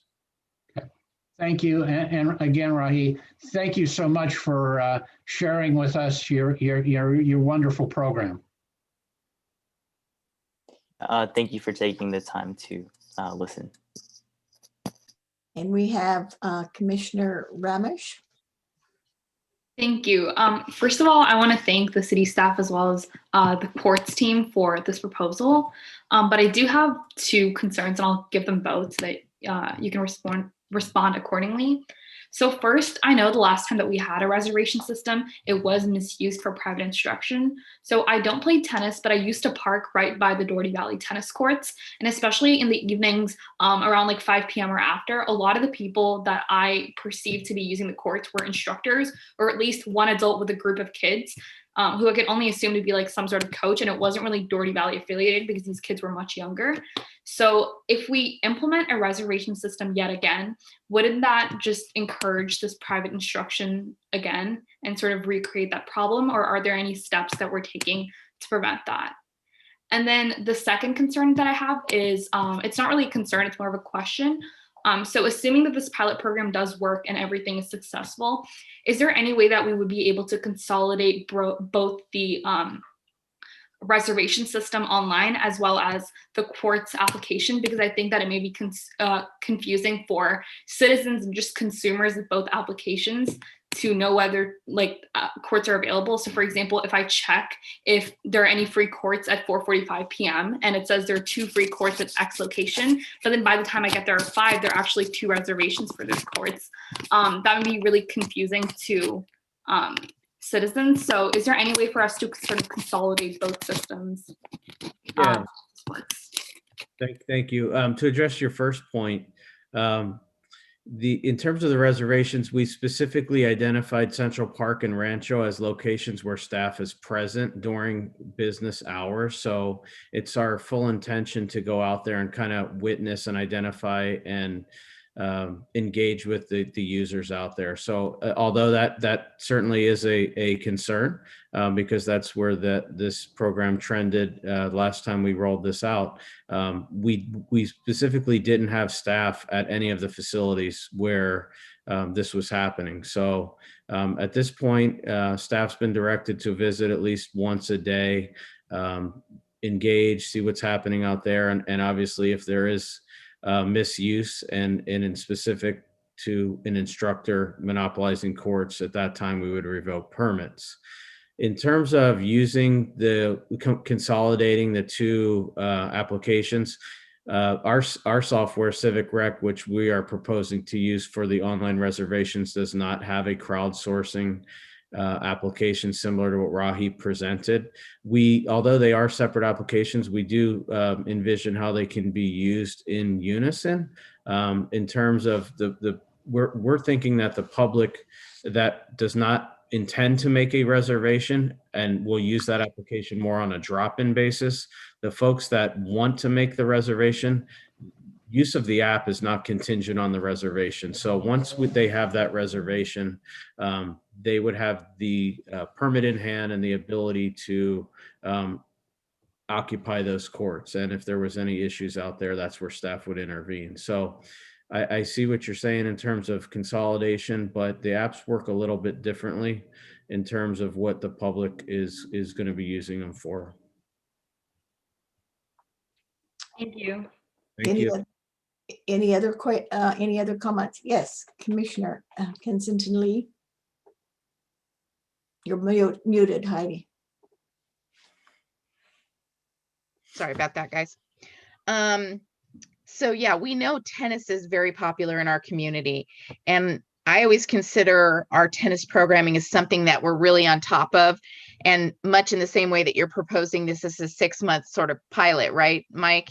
Yes. It's something we're always going to tweak, we're going to look at. So to that point, Kathy, I would love for staff to come back to us with sort of an evaluation of the lighting at the courts or Mike or whomever, and have that actually be an agenda item at some point, like an update, so that we can sort of get a handle from our perspective on, where our lighting is strong, maybe where we need to look at improvements, and just look at, in general, this is going to be an ongoing process of looking at how we maximize limited tennis resources for a community that really likes to play tennis, right? So having said that, Chair Lopez-Lucy, I'm prepared to make a motion if you're open to entertaining one. If there are no other comments, I would go ahead and make your motion, please. Okay, I move that the Parks and Community Services Commission receives the staff report on public access at the City of San Ramon tennis courts and approve a 6-month pilot program to increase public access using a crowdsourcing mobile application and the city's online registration software, Civic Rec, to issue no-fee reservations at Central Park and the Rancho Amador courts. Is there a second? Okay. Madam Secretary, do you want to call roll, please? Yes, thank you. Commissioner Dorlick? Yes. Commissioner Kensington Lee? Aye. Commissioner Birnbaum? Aye. Commissioner Roberts? Aye. Vice Chair Oslin? Aye. And Chair Lopez Lucy. Aye. Thank you. I want to thank Mike and Rahi. Thank you for your presentation and explaining it all. And I don't play tennis, but I can see where it is that we have a problem, and hopefully that after 6 months, then you'll report back to us how successful or what we're successful at or where we need to improve or whatever. So I thank you for your report and explaining things. And Rahi, I appreciate your application and keep working on it. And thank you very much for both of you. Thank you. We look forward to a successful program and revisiting this in 6 months. Thank you. You will look forward to it. Yes. Outstanding. So thank you. Now we need to move along, and we're going to go to 8.3, review of our fiscal year 2021-2022 fee resolution, and that will be presented by Mr. Jordan Foss. And Jordan, please proceed. Good evening, Chair Lopez, Lucy, and Commissioners. I'm here tonight to present the Parks and Community Services update to the draft 2021-22 fee resolution. I will go ahead and share my screen for presentation. So again, as I mentioned, I'm here to go over the draft 21-22 fee resolution. Staff brought this item to the Finance Committee of the Parks and Community Services Commission on January 27th, and it was recommended to be forwarded to the full Parks Commission. And it is recommended tonight by staff that Parks and Community Services Commission receive the report recommending these changes to the 21-22 fee schedule and recommend that these fees be forwarded to the Finance Committee of the City Council. I will go through each slide, present each fee change, proposed fee change. At the end of each slide, I will pause for any questions. That way we keep on track. But of course, at the end, I will also leave time for any further questions that may arise during the presentation. And also, before we go over the fees, I do want to share the criteria that staff use to set these fees. So staff does fee surveys for all department fees annually. If the market dictates that there should be a change, staff uses this market research to set the new fees. And if the market research does not support an amendment to the fee, staff will leave the fee unchanged. Increases due to required ongoing maintenance costs for facilities are going to be, that's another criteria. So those are set using contract increases for maintenance within the Parks and Community Services Department and the Public Services Department. This year it was set at 3%. And the last criteria will be staffing costs. So staffing costs are increasing due to the increase in minimum wage and therefore are adjusted accordingly throughout the proposed fees. So the first fee, actually the next two fees will fall within the special event fee section of the fee resolution. First fee is in regards to the fitness permits, which you can find on page 46 of the draft fee resolution. We are proposing the addition of a new resident fitness permit fee at $17 an hour and the addition of a new non-resident fitness permit fee at $31 an hour. The existing fee structure offers 2 6-month rental options, one for up to 3 days a week and the other for 5 days a week. So staff's actually proposing to just move this from a monthly rate to an hourly rate to allow flexibility from 1 to 7 days a week for users as well as staff. And there would be an estimated revenue increase of $1,264. Questions? The next fee again falls within the special event category. Staff is recommending the reclassification of the recreation leader to the building attendant 2 position in the special event additional staff time section. Additionally, staff is also recommending an adjustment to the hourly rate for special events from $15.59 to $19 an hour for the building attendant 2 classification. The impact would be an estimated revenue increase of $150. The next fee is in regards to the city banner program. The city banner program used to be managed by the Public Services Department, but as of the current fiscal year 2021, the Parks and Community Services Department has taken over managing this program. Within this, we are proposing to increase the processing fee for banner installation by $100 per application, from $150 to $250 an application. We're also proposing to rename the installation fee to include removal in the title. So it will now say installation/removal fee. And staff's also proposing to increase the installation removal fee for banners from $22 per banner to $58 per banner. By $22 from $58 to $80 per banner. And that is going to be because of the contract with Sierra Installations. As of now, the estimated revenue increase is unknown because the Parks Department has not been operating this program, but we will obviously have more accurate numbers next year with an update. I do have a question there. This does not include when the city puts up, like at the holiday season, they put up banners. So that's not included. This would be a person or a group that want to install specific banners. Is that correct? That is correct. Yeah, the last time I remember seeing it was when not the last time, but one time I remember seeing that was when Doherty Valley was having their opening, and they invited people to draw banners, to put on banners and all. So it'd be something like that then. Right. Thank you. Yeah, I think that was my question too. I just wasn't sure when these banners would be used and who would use them. Specifically, these are for, again, private organizations, nonprofit organizations that would be renting then the banner space within the program. So we're charging for the cost of installation and removal of those banners upon approval of the application. The city banners that are put up annually, that's covered by the Parks and Community Services budget.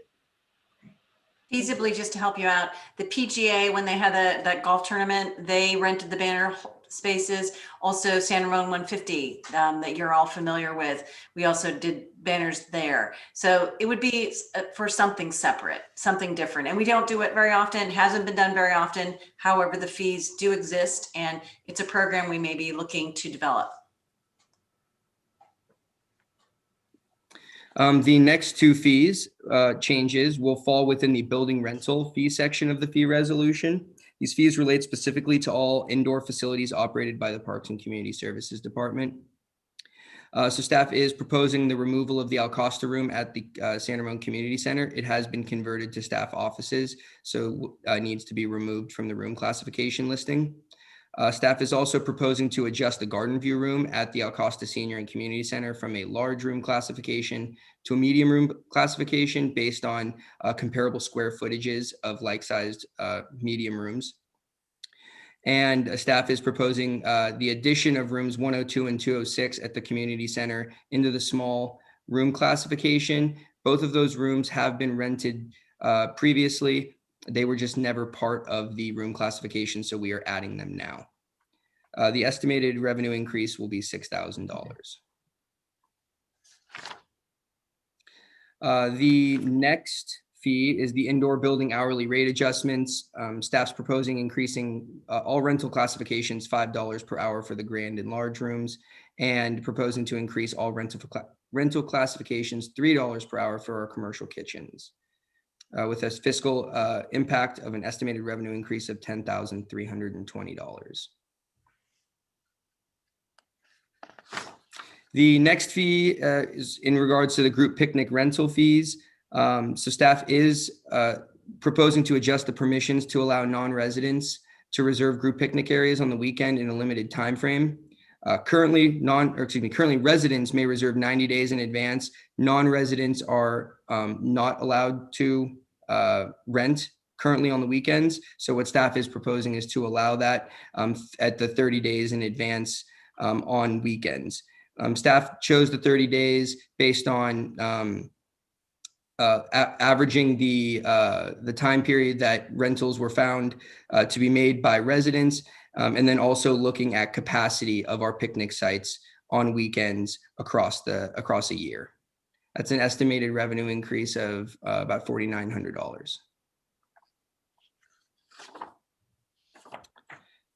The next four fees are all within the outdoor athletic facility fees, and they relate to the outdoor facilities operated by the Parks and Community Services Department. This is the field rental grass hourly fee increase. And this is following the fee methodology, which was approved by the Parks and Community Services Commission in fiscal year 2019-20, which is a $1 increase annually for 8 years. So that's what this fee change, proposed fee change is, for an estimated revenue increase of $24,000. The next fee, proposed fee, excuse me, the field rental hourly fee increases for synthetic fields, field lights, storage, and maintenance. And staff is proposing to increase those rates 3%, rounding up to the nearest 25 cents, for an estimated revenue increase of $5,000. Again, keeping in line with the maintenance cost associated. The next 4 fees relate to the co-sponsored private field user special event daily rate adjustment. The first fee, staff's proposing to increase the special event fee on grass fields for 3%, from $206 to $212.25 per day. Staff is also proposing the addition of a co-sponsored special event on synthetic field rate, which would be at the special event daily rate and plus the synthetic field hourly rate. Staff is also then proposing to update the private special events on grass fields and on synthetic fields from the 20% fee that is currently being charged to a special event daily rate and then an hourly field rate for the next 2 fields. Currently, our private field use or special events pay their 20% of their gross revenue. And in order to simplify the process for both the users as well as the city, staff's proposing those 2 fee changes. Questions? All right. Next would be the sand volleyball fees. And staff is just proposing to adjust the sand volleyball court fees to align with field rental fees. So we're going, staff's proposing to adjust the hourly rental rate for private residents from $15.25 to $17, and for private non-residents from $30.75 to $31 an hour. That would be an estimated revenue increase of $250. Similarly, staff is proposing to change the batting cage rental fees to mirror the proposed field rental fees. So staff is proposing to adjust the hourly rental rate for youth co-sponsored groups and the school district, the San Ramon Valley Unified School District, from $7.75 to $10 an hour. And then similarly again to the volleyball courts, staff's proposing to adjust the hourly rental rate for private residents and private non-resident groups. And this is an estimated revenue increase of $50.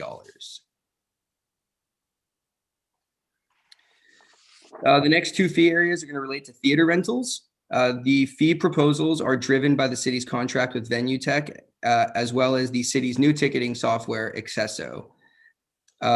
So the first fee would be for the Doherty Station Community Center Front Row Theater, where staff is proposing to increase hourly rates for the technical and house staff, $1.50 per hour.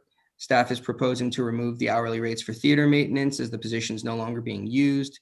And then staff is proposing the new patron ticket mailing fee of $1 per transaction, as well as the box office ticket purchasing fee of 17 cents per transaction, or excuse me, per ticket, and the patron online ticket purchasing fee of 50 cents per ticket. That will be an estimated revenue increase of $750. Excuse me, can Kathy, you give us an estimate of, like, if we have an event there, it's X amount of money, how much then we say we had a $10 ticket, then how much would that actually cost? I mean, if you put it online or if you purchased it. Hey, Jordan, don't you have that information in your packet? The one thing I will say just really quickly is the mailing fee is an existing fee. That's not a new fee. We just never had it in the fee resolution. So that's a new one. Do you have the information, Jordan? I can pull, but I have to pull up the exact information. I do have a spreadsheet that breaks it out. It is, and I can pull it up really quick so we actually have the exact numbers. Yeah, I know that staff had done this research. I just don't recall the exact number off the top of my head. It is a little bit more per ticket. The Accesso, the new ticketing software, had to be put into place because Sabo, our old ticketing software, went out of business. So we had no choice but to move on to a new system, and it is more expensive to manage. And so to that end, most of the other people who use Acesso, including Walnut Creek Leisure Center, and some of the other local theaters, do pass all of the extra cost of the ticketing software on to the patrons. But we chose, I believe, to go with a third of the cost because we felt like it was going to get a little too high and we didn't want to jump that high. And so the remainder of the fees for Acesso are being covered in our proposed budget. That is correct. And I apologize. I'm having technical difficulties right now, and my network connection is not allowing me to pull that spreadsheet up. I will say that it is like Kathy had mentioned, the ticket price does go up slightly. Obviously for lower price tickets, the increase will not be as significant as it would be for a higher price ticket. And as Kathy had mentioned, what Acesso charges compared to what we're charging the customer, proposing to charge the customer, is only 1/3 of that, is 1/3 of that fee that Acesso would be charging. And I can provide those numbers once the system works for me. I just apologize, it's not working right now. That's okay. I just thought an example would help us to understand it better, but I understand that the reasoning for it, most definitely. I apologize about that. That's okay. Carol? Yes. Yeah, so, I mean, this is a really great benefit because the previous ticketing system, I believe the technical term was the pits. And as an usher, remember, all the lines queuing up because they had to get certain information and they couldn't just, sell them a ticket and, et cetera, et cetera. So that was a really kludgy system. So this will be a great improvement. And the cost, to the patrons isn't going to be that much because most people are used to much higher, processing fees. If you go through a Ticketron or Live Nation, I mean, you're paying, $6, $7, $9, a ticket for processing fees. So, this is minimal compared to what people are normally used to and accept. Right, that is true, because I realize that it's going to be a much better system, but I just thought just for an estimate to give us. Yeah. Yes, when you buy other tickets, the fees are outrageous sometimes, you think. Oh yeah, you might as well buy another ticket for what the heck, But anyway, this will be a great improvement. Good. Once we get people able to be in line at the theater. And again, I apologize. I will provide those numbers to Kathy, Kathy, who can share them with you. That's fine. Yeah, you sure, certainly proceed. Yes. The next, similarly, the next fee is for the Doherty Valley Performing Arts Center. The only difference from the Front Row Theater would be the hourly rate increase for the production manager, which is going up by $2 per hour, again, due to the contract with Venue Tech. And then the other fees are similar to the Front Row Theater. The estimated revenue increase for Doherty Valley Performing Arts Center is $2,500 roughly. The next two fees relate to equipment facility rental fees. Staff is proposing to adjust the additional module fee for dance floor modules from $5 per additional module to $10 for additional module. It is a new dance floor. And the size has changed, but it will allow for additional modules on the dance floor. And it will allow it to grow to a larger configuration. I apologize for that. And then staff is also proposing to adjust the audiovisual fee for the San Ramon Community Center, Doherty Station Community Center, and Amador Rancho Community Center from $50 a day to $75 a day. And there are upgraded audiovisual components at those locations. Fiscal impact is roughly $2,500. The next fee is a non-optional facility sanitization fee. These fees are recommended due to COVID protocols and the amount of cleaning products, staff time, et cetera, required to keep our facilities compliant. So you'll notice small classification would be $20 per rental, medium 30, large 40, grand 50, and any ongoing reservations would be $100 a month. for that sanitization fee. That would be for an estimated revenue increase of $3,000. Question, please. Will this, like when we're finished and maybe go back to semi-normal, will this still be in place for actually doing this every time just to be safe?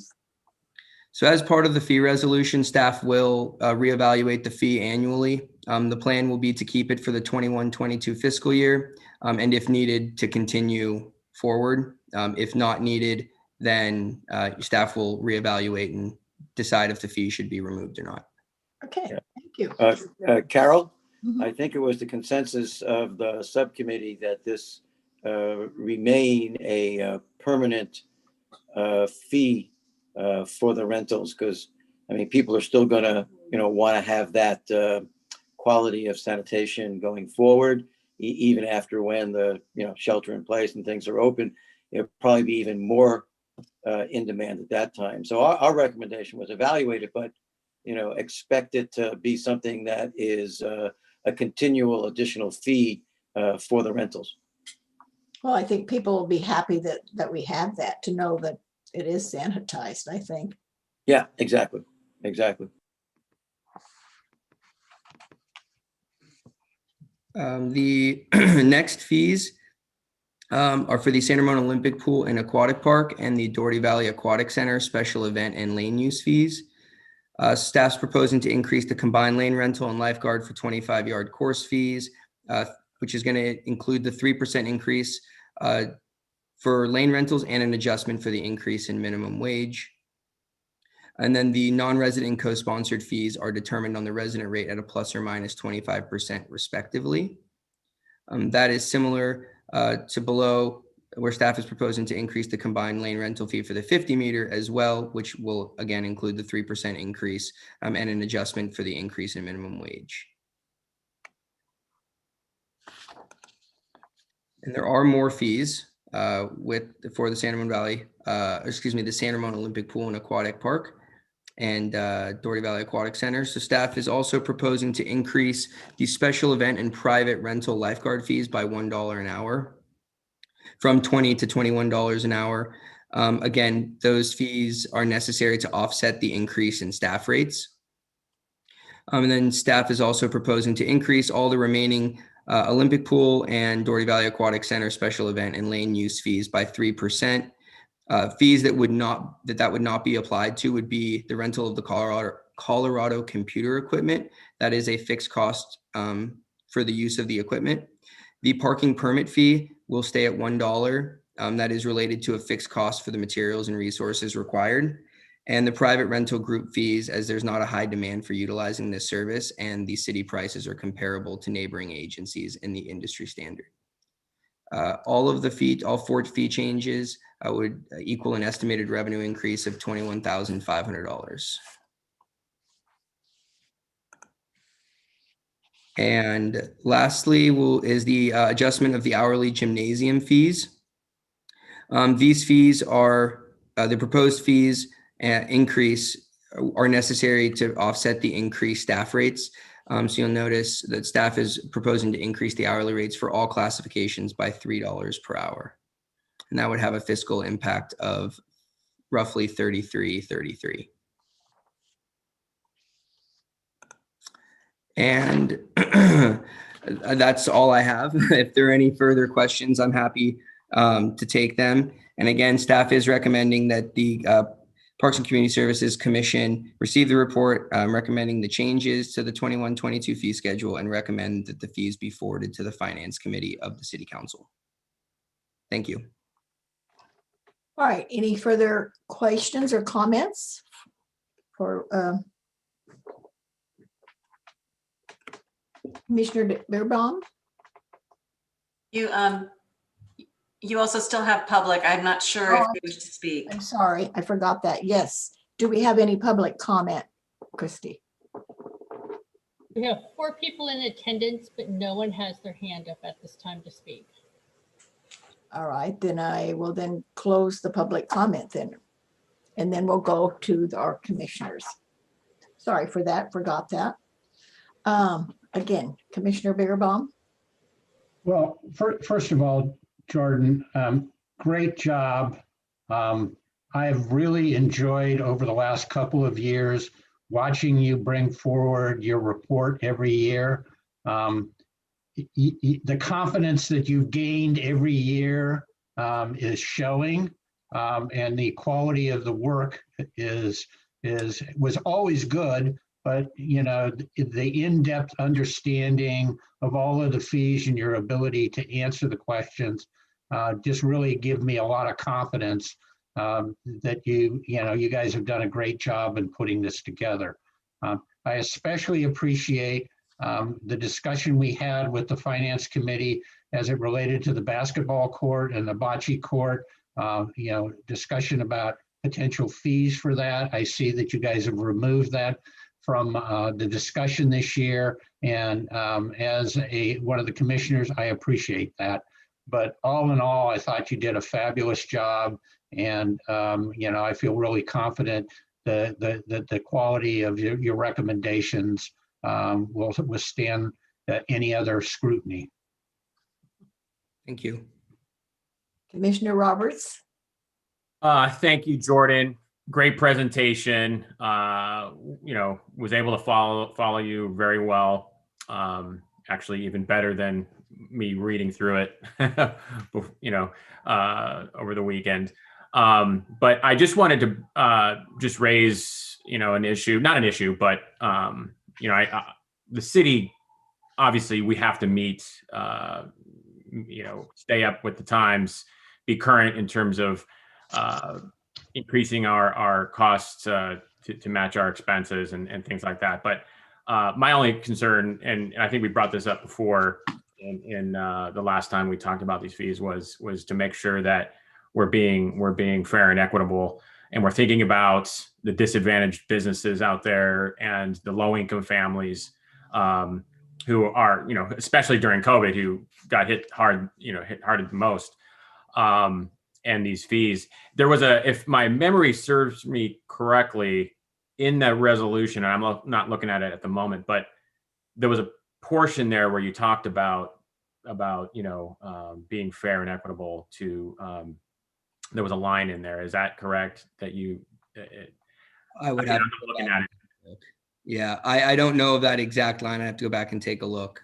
Well, I was just wondering if and this is just a recommendation or something to think about, is to add rental to that line. It talks about being fair on programs and activities and things like that, but maybe thinking about adding rental to that as well, just to kind of include that for that population. That's just something that I had thought about when I read through it. Thank you. It's definitely a note I will make. Any other comments? I think, Jordan, this was one of the most efficient in how you presented it. I do agree that you've done it in a manner that we can all understand, and it's reasonable, and the explanations are short and to the point. And I really thank you for this, because this is a tedious job, I know, but I really thank you for your presentation. It made it very easy to understand. And we all know what needs to be, that we have to do things every year to keep in touch with the reality and not go in the hole all the time. So do I have anyone that wants to recommend this? Yes, I will. I'll recommend that the Parks and Community Service Commission accept the fiscal year 2021-22 draft fee resolution, and that it be forwarded along to the City Council Finance Committee for their review and acceptance. Is there a second?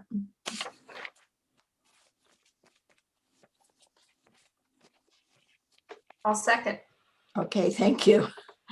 All right, so we're going to have our secretary call the roll, please. Yes. Commissioner Dorlick. Yes. Commissioner Kensington Lee. Aye. Yes. Commissioner Birnbaum. Aye. Commissioner Roberts, Aye. Vice Chair Oslin, Aye. and Chair Lopez Lucy. Aye. Thank you. Thank you, commissioners. Have a great evening. Thank you, and you too. Well, we're moving right along. So now we're going to go to the Recreation Program and Community Services Report. Did anyone have any comments or questions you want to ask Kathy? Well, it was very interesting, and I see that we're keeping up with all the things. I thought one thing was interesting was getting ready for preschool. That's a really unique idea. Staff did a great job with that one. Yeah, they did. All right, if there's nothing further on that one, we will go to 9.2, Maintenance and Operations Report. Any questions on that? No, okay. So hopefully we won't have any more graffiti. And so I think everyone is, we're moving right along even in this pandemic that we do have. So we will go to updates, and at this time, Heidi and Kathy, I believe you're going to give us highlights of the council meeting that happened this week. So Kathy, do you want me to kick it off with the other items and then? Sure. And then, okay, because I think we have the January 26th meeting and then last night's meeting to cover. So on the 26th of January, they recognized the Teen Citizenship Award winner, Vishak Aurora, which was awesome. And then they also received the Senior Advisory Committee annual report.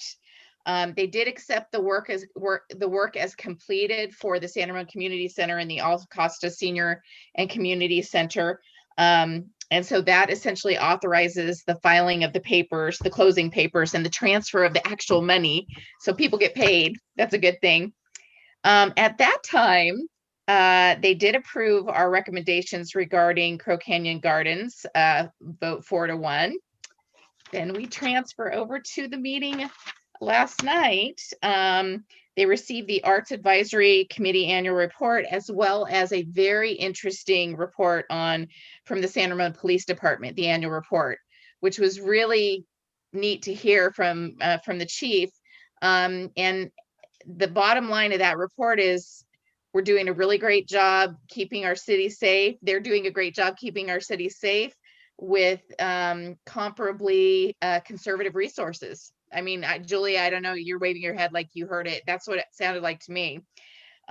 We also, of course, there were proclamations recognizing Black History Month, which was neat. And also February 14th through the 20th is African American Mental Health Awareness Week. So they received the proclamations for both of those items.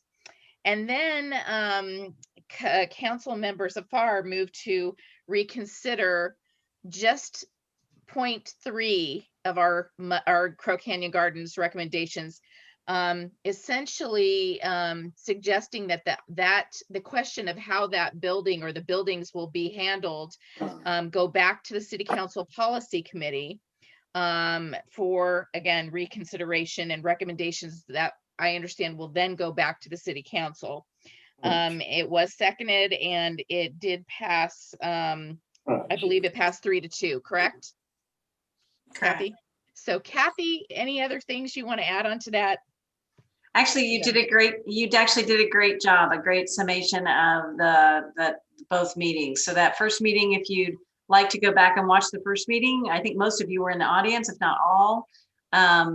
You saw that original one, and then last night you could also watch it and be able to hear the public comment and the City Council's viewpoint in regards to reconsidering specifically the building. And so that will be moving forward to the policy committee, as Commissioner Kensington Lee mentioned. And I believe that I will be a part of that presentation as we move forward. And then we'll see where that goes. So that's just kind of the update, and it can be something we can agendize for the future of this committee. I mean, the commission, if you would like, we can revisit a conversation on this, but it does have to be an agendized item.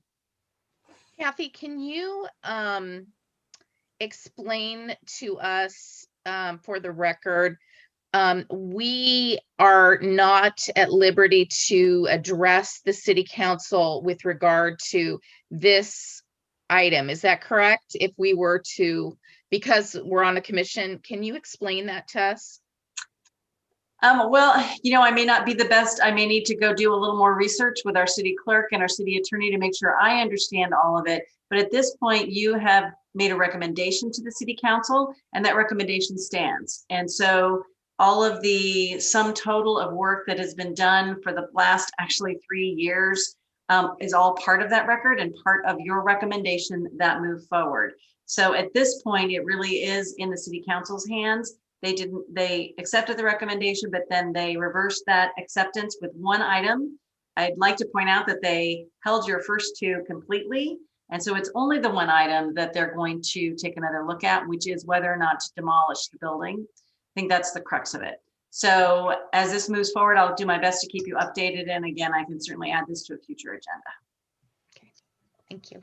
So, question, they approved the plan, but then came back after that approval and took out that one point? They approved, you made a recommendation to the city council there are 3 recommendations: the serene, peaceful environment, the low level of classes, and the demolition of the building in favor of like a shade structure was kind of the gist of it. And they did make that recommendation at their January meeting. They endorsed it and accepted your recommendation, and we're moving forward. But as city council, they do have the purview within the next meeting. They can, if they have the correct people that voted yes, want to reconsider it, they can go back and do that. And so they used that tool that they had. And so that's why the one piece, not the entire recommendation, just the one, is the one that will be reconsidered. Okay, well, I appreciate that clarification on the procedure. Thank you. You're welcome. And in fact, there really wasn't any discussion of the item per se. It was the city attorney, and Kathy, correct me if I'm wrong, the city attorney was pretty clear about directing that it was a procedural motion to reconsider the third recommendation. So they didn't even really get into the nuts and bolts of it. It was just the procedure. Right, it had to be, because that's the only way that they could do it per all of the rules that govern how these kinds of actions can be taken. And Kathy, correct me if I'm wrong, the policy committee of the city council consists of Sridhar and Mark Armstrong, correct? That is correct. And when will, what is that going to be an agendized meeting, and will that be open to the public? Absolutely, it'll be open to the public. I believe it'll be via Zoom, just like these meetings, but I do not have the date yet. So as soon as I am aware of that, I'll make sure to share it with all of you. And per the earlier discussion that Heidi brought up, our ability to comment at that meeting would be inappropriate? I believe you've already made your recommendation as a commission, so I will double check that with the city attorney and let you know. Could you make sure that we all know that before the meeting so that we don't do something wrong? Absolutely, no problem. Or inappropriate? So it was all a procedural issue, not a content or directional issue? The procedural piece is that there is only a small period of time with which they could reverse their decision. It had to be within the next meeting, and it had to be brought forward by someone that had voted on the I guess the in favor side. So one of the people needed to make that motion. It had to be seconded, and then they could reconsider the one item. So that's the procedural part, is that process. Okay, and it's only one meeting. Was there any rationale given for it? It really wasn't that part of the conversation. This was really about the procedure that you could do to reverse this decision. So I would suggest you watch the meeting. Okay, I will do that. Thank you.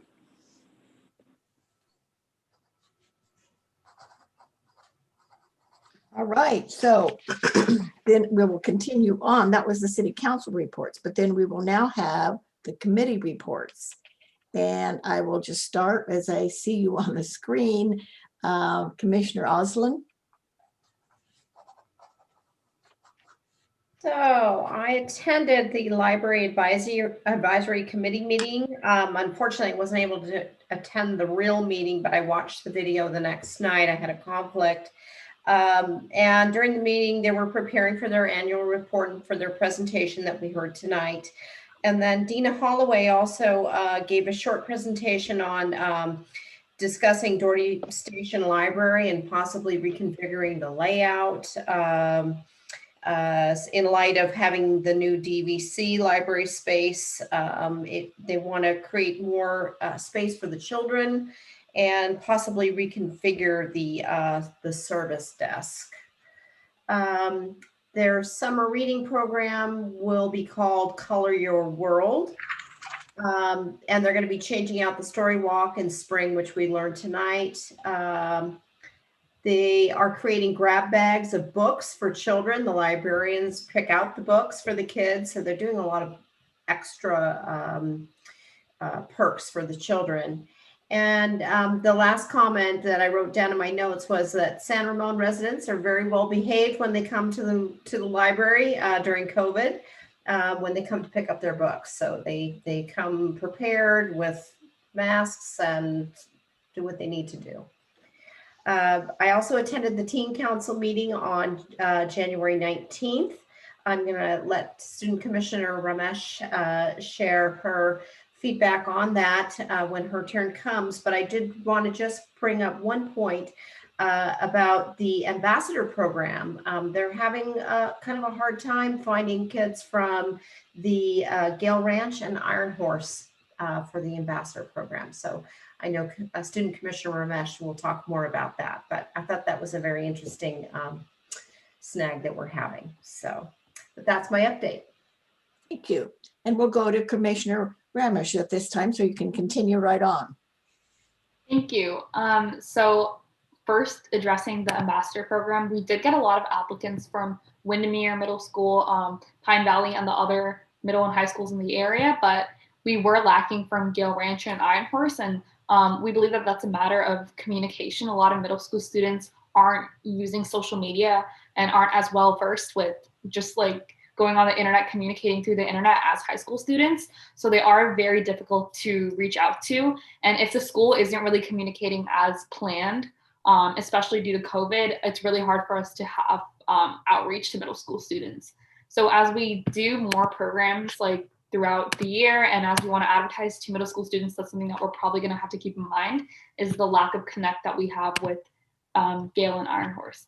Other than that, we are working on a partnership with ADAPT, which is the alcohol and drug prevention team that we worked with last year. And we're also currently working on a video project to highlight trails in San Ramon, and when things start to open up again, events in San Ramon. Okay, thank you. Commissioner Bimbaum, for your report. Well, I'll just jump right in there where Commissioner Ramesh left off as far as talking a little bit about trails and that. The Open Space Committee met on Monday. We talked a little bit about the transition from Easy to Hike to Outer Spatial, which is the new software that we have for trails. It was very interesting to see that we've had high interest in the new software. I think we had over 5,000 contacts in the first quarter that it was functional. So it seems to be being used, and it seems to be getting out there, and the staff is continuing to add on new functionality and new information you know, as they can. So we also have, we've also scheduled, I think, 4 hikes for the community. We're hoping that we're going to be able to pull them off. I think the first one is in May, Kathy. Yes, we've got one scheduled at the end of May and June in the high hopes that we'll be able to start Yes. those hikes again. So we're just betting. Yeah, and we're going to have, you know, that information is going to be included in the activity guide, and that will be going out. You know, all in all, I think the staff did a great job of transitioning from, you know, a situation where one company was going out of business. They went and found a great backup or a great alternative. They got it up and functional, and you know, a lot of people, the only difference is they got to click on a new app and learn a few new things. So good transition. The other thing that we had was the Open Space Committee is getting ready for their annual report, which means that Kathy had to do a lot of work and put together a great presentation for the committee to review. We gave her some input, and I believe that at some point before the city council or after the city council, the parks will get to see the presentation, correct? Yeah, they don't report directly to you as a group. They report straight to city council. So they're likely to give their report to city council first and then give it to this group as a courtesy. Yeah. But all in all, you know, it was a good meeting. Thank you. Commissioner Roberts. Yeah, so a number of the items that came up at our meeting that I attended for the Senior Advisory Committee, I had covered with you all in December because the committee didn't have a meeting in January. So a lot of that stuff, a lot of information came up in this meeting, such as the meals and all that were provided and for 2020. But one of the new business items that was discussed, you know, as a start of accomplishing their 2021 goals, the Senior Advisory Committee appointed a 3-member senior multicultural subcommittee. And really this was formed to sort of better understand how senior center operation, program accessibility, and multicultural programs can be improved to meet the needs of a sort of a growing, diverse San Ramon community. So it was great to hear that they're already on their way to checking off these boxes on their 2021 goals. Thank you. Commissioner Dorlick. Thank you, Chair. So the Arts Advisory Committee meeting last month was pretty active. We had a cultural growth program application from the Hansomo Korean Showcase for 2021. This is the 3rd or 4th year in a row that they've requested and sent in an application. And there was some substantive conversation regarding their program is in the April timeframe, if I remember correctly. So we, you know, asked them if the show can't go on, how are you going to do it? You know, and what are you going to do for the money? Because, you know, you're kind of still on the cusp there. So interesting conversation there. There was the public art proposal for the San Ramon Valley Apartments at 2551 San Ramon Valley Boulevard. So there were 3 proposals that were evaluated and a recommendation was made. And then there was the first recommendation for the artist to move forward with negotiations for the San Ramon Library Public Art Project. There had been a number of submissions. The subcommittee that was for the Arts Advisory Committee reviewed, had telephone conversations, and had come up with 3 final proposals, and then 1 was chosen. So very substantive meeting at the Arts Advisory Committee, especially in the conversations and decisions regarding 2 public art projects. And that would conclude my report. Okay, thank you. Well, there was no EDAC meeting today. That was canceled. And my report is from the Planning Commission on February the 2nd. It was very interesting. They had updates on the Contra Costa Transportation Measure J, and there were lots of things discussed there. It would be too long to go into detail, but there's things going on with the 1/2 cent sales tax and how it's divided up and how much money. And so that's a lot of detail in there that it's very extensive. That's very complicated also. They gave an update on the Rome development. That's where, you know, they're on San Ramon Valley Boulevard there by the Windmill Farms. That's supposed to be developing 169 units there. So they've had financial problems, and they're hoping that that will begin in late this year. And the Aspen senior apartments there they're on right there at Kimball and Alcosta. That is still in the works. Again, it's financing there. The Hampton Inn Hotel that was approved 2 years ago. So they've asked for their permit extension. This is a 3rd time, and you can only have 3 extensions, as I understand. So that has been given. The City Center Hotel is keeping in place that will maybe begin later this year. Now, the former Orchard Supply there in the Crow Canyon, Ace Hard will be coming in there in late spring. And the Planning Commission and the City Council will have a joint meeting on the 23rd of February.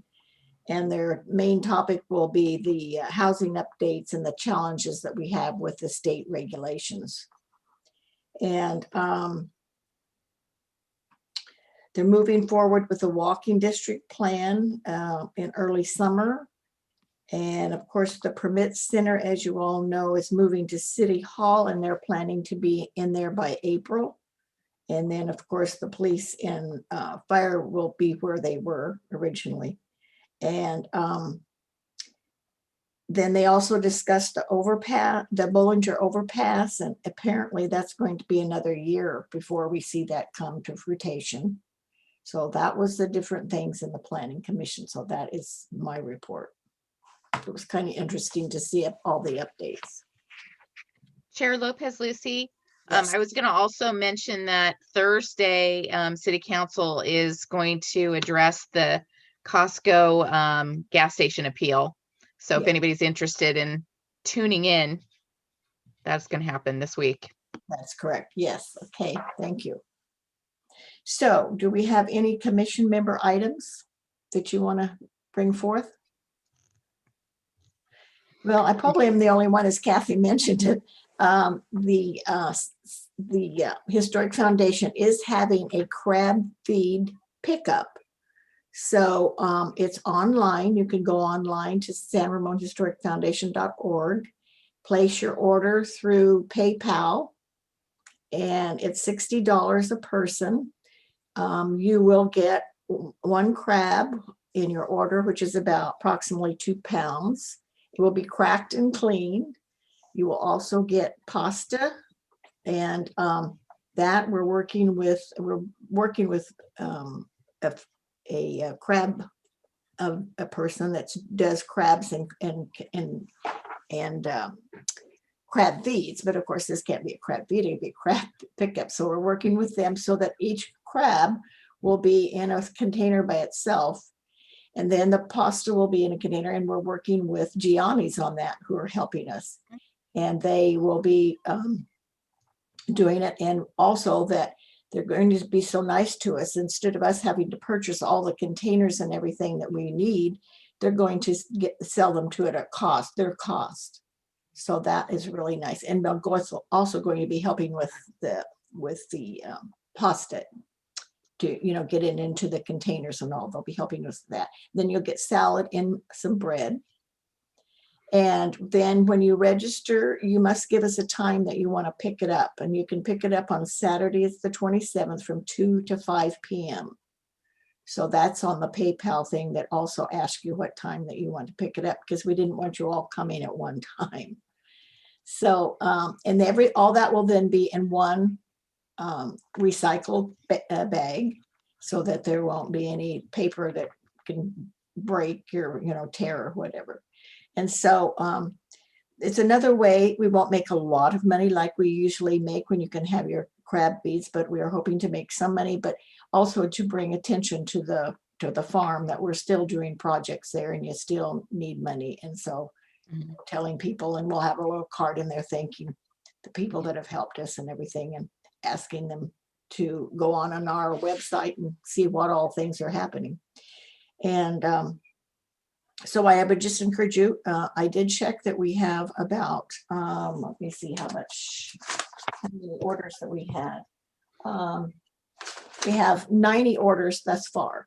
That was as Well, Carol, 4 of those are from the Lee family. And in fact, Miss Jenna, who you guys, most of you know, is traveling special from UC Davis just to get her crab dinner. So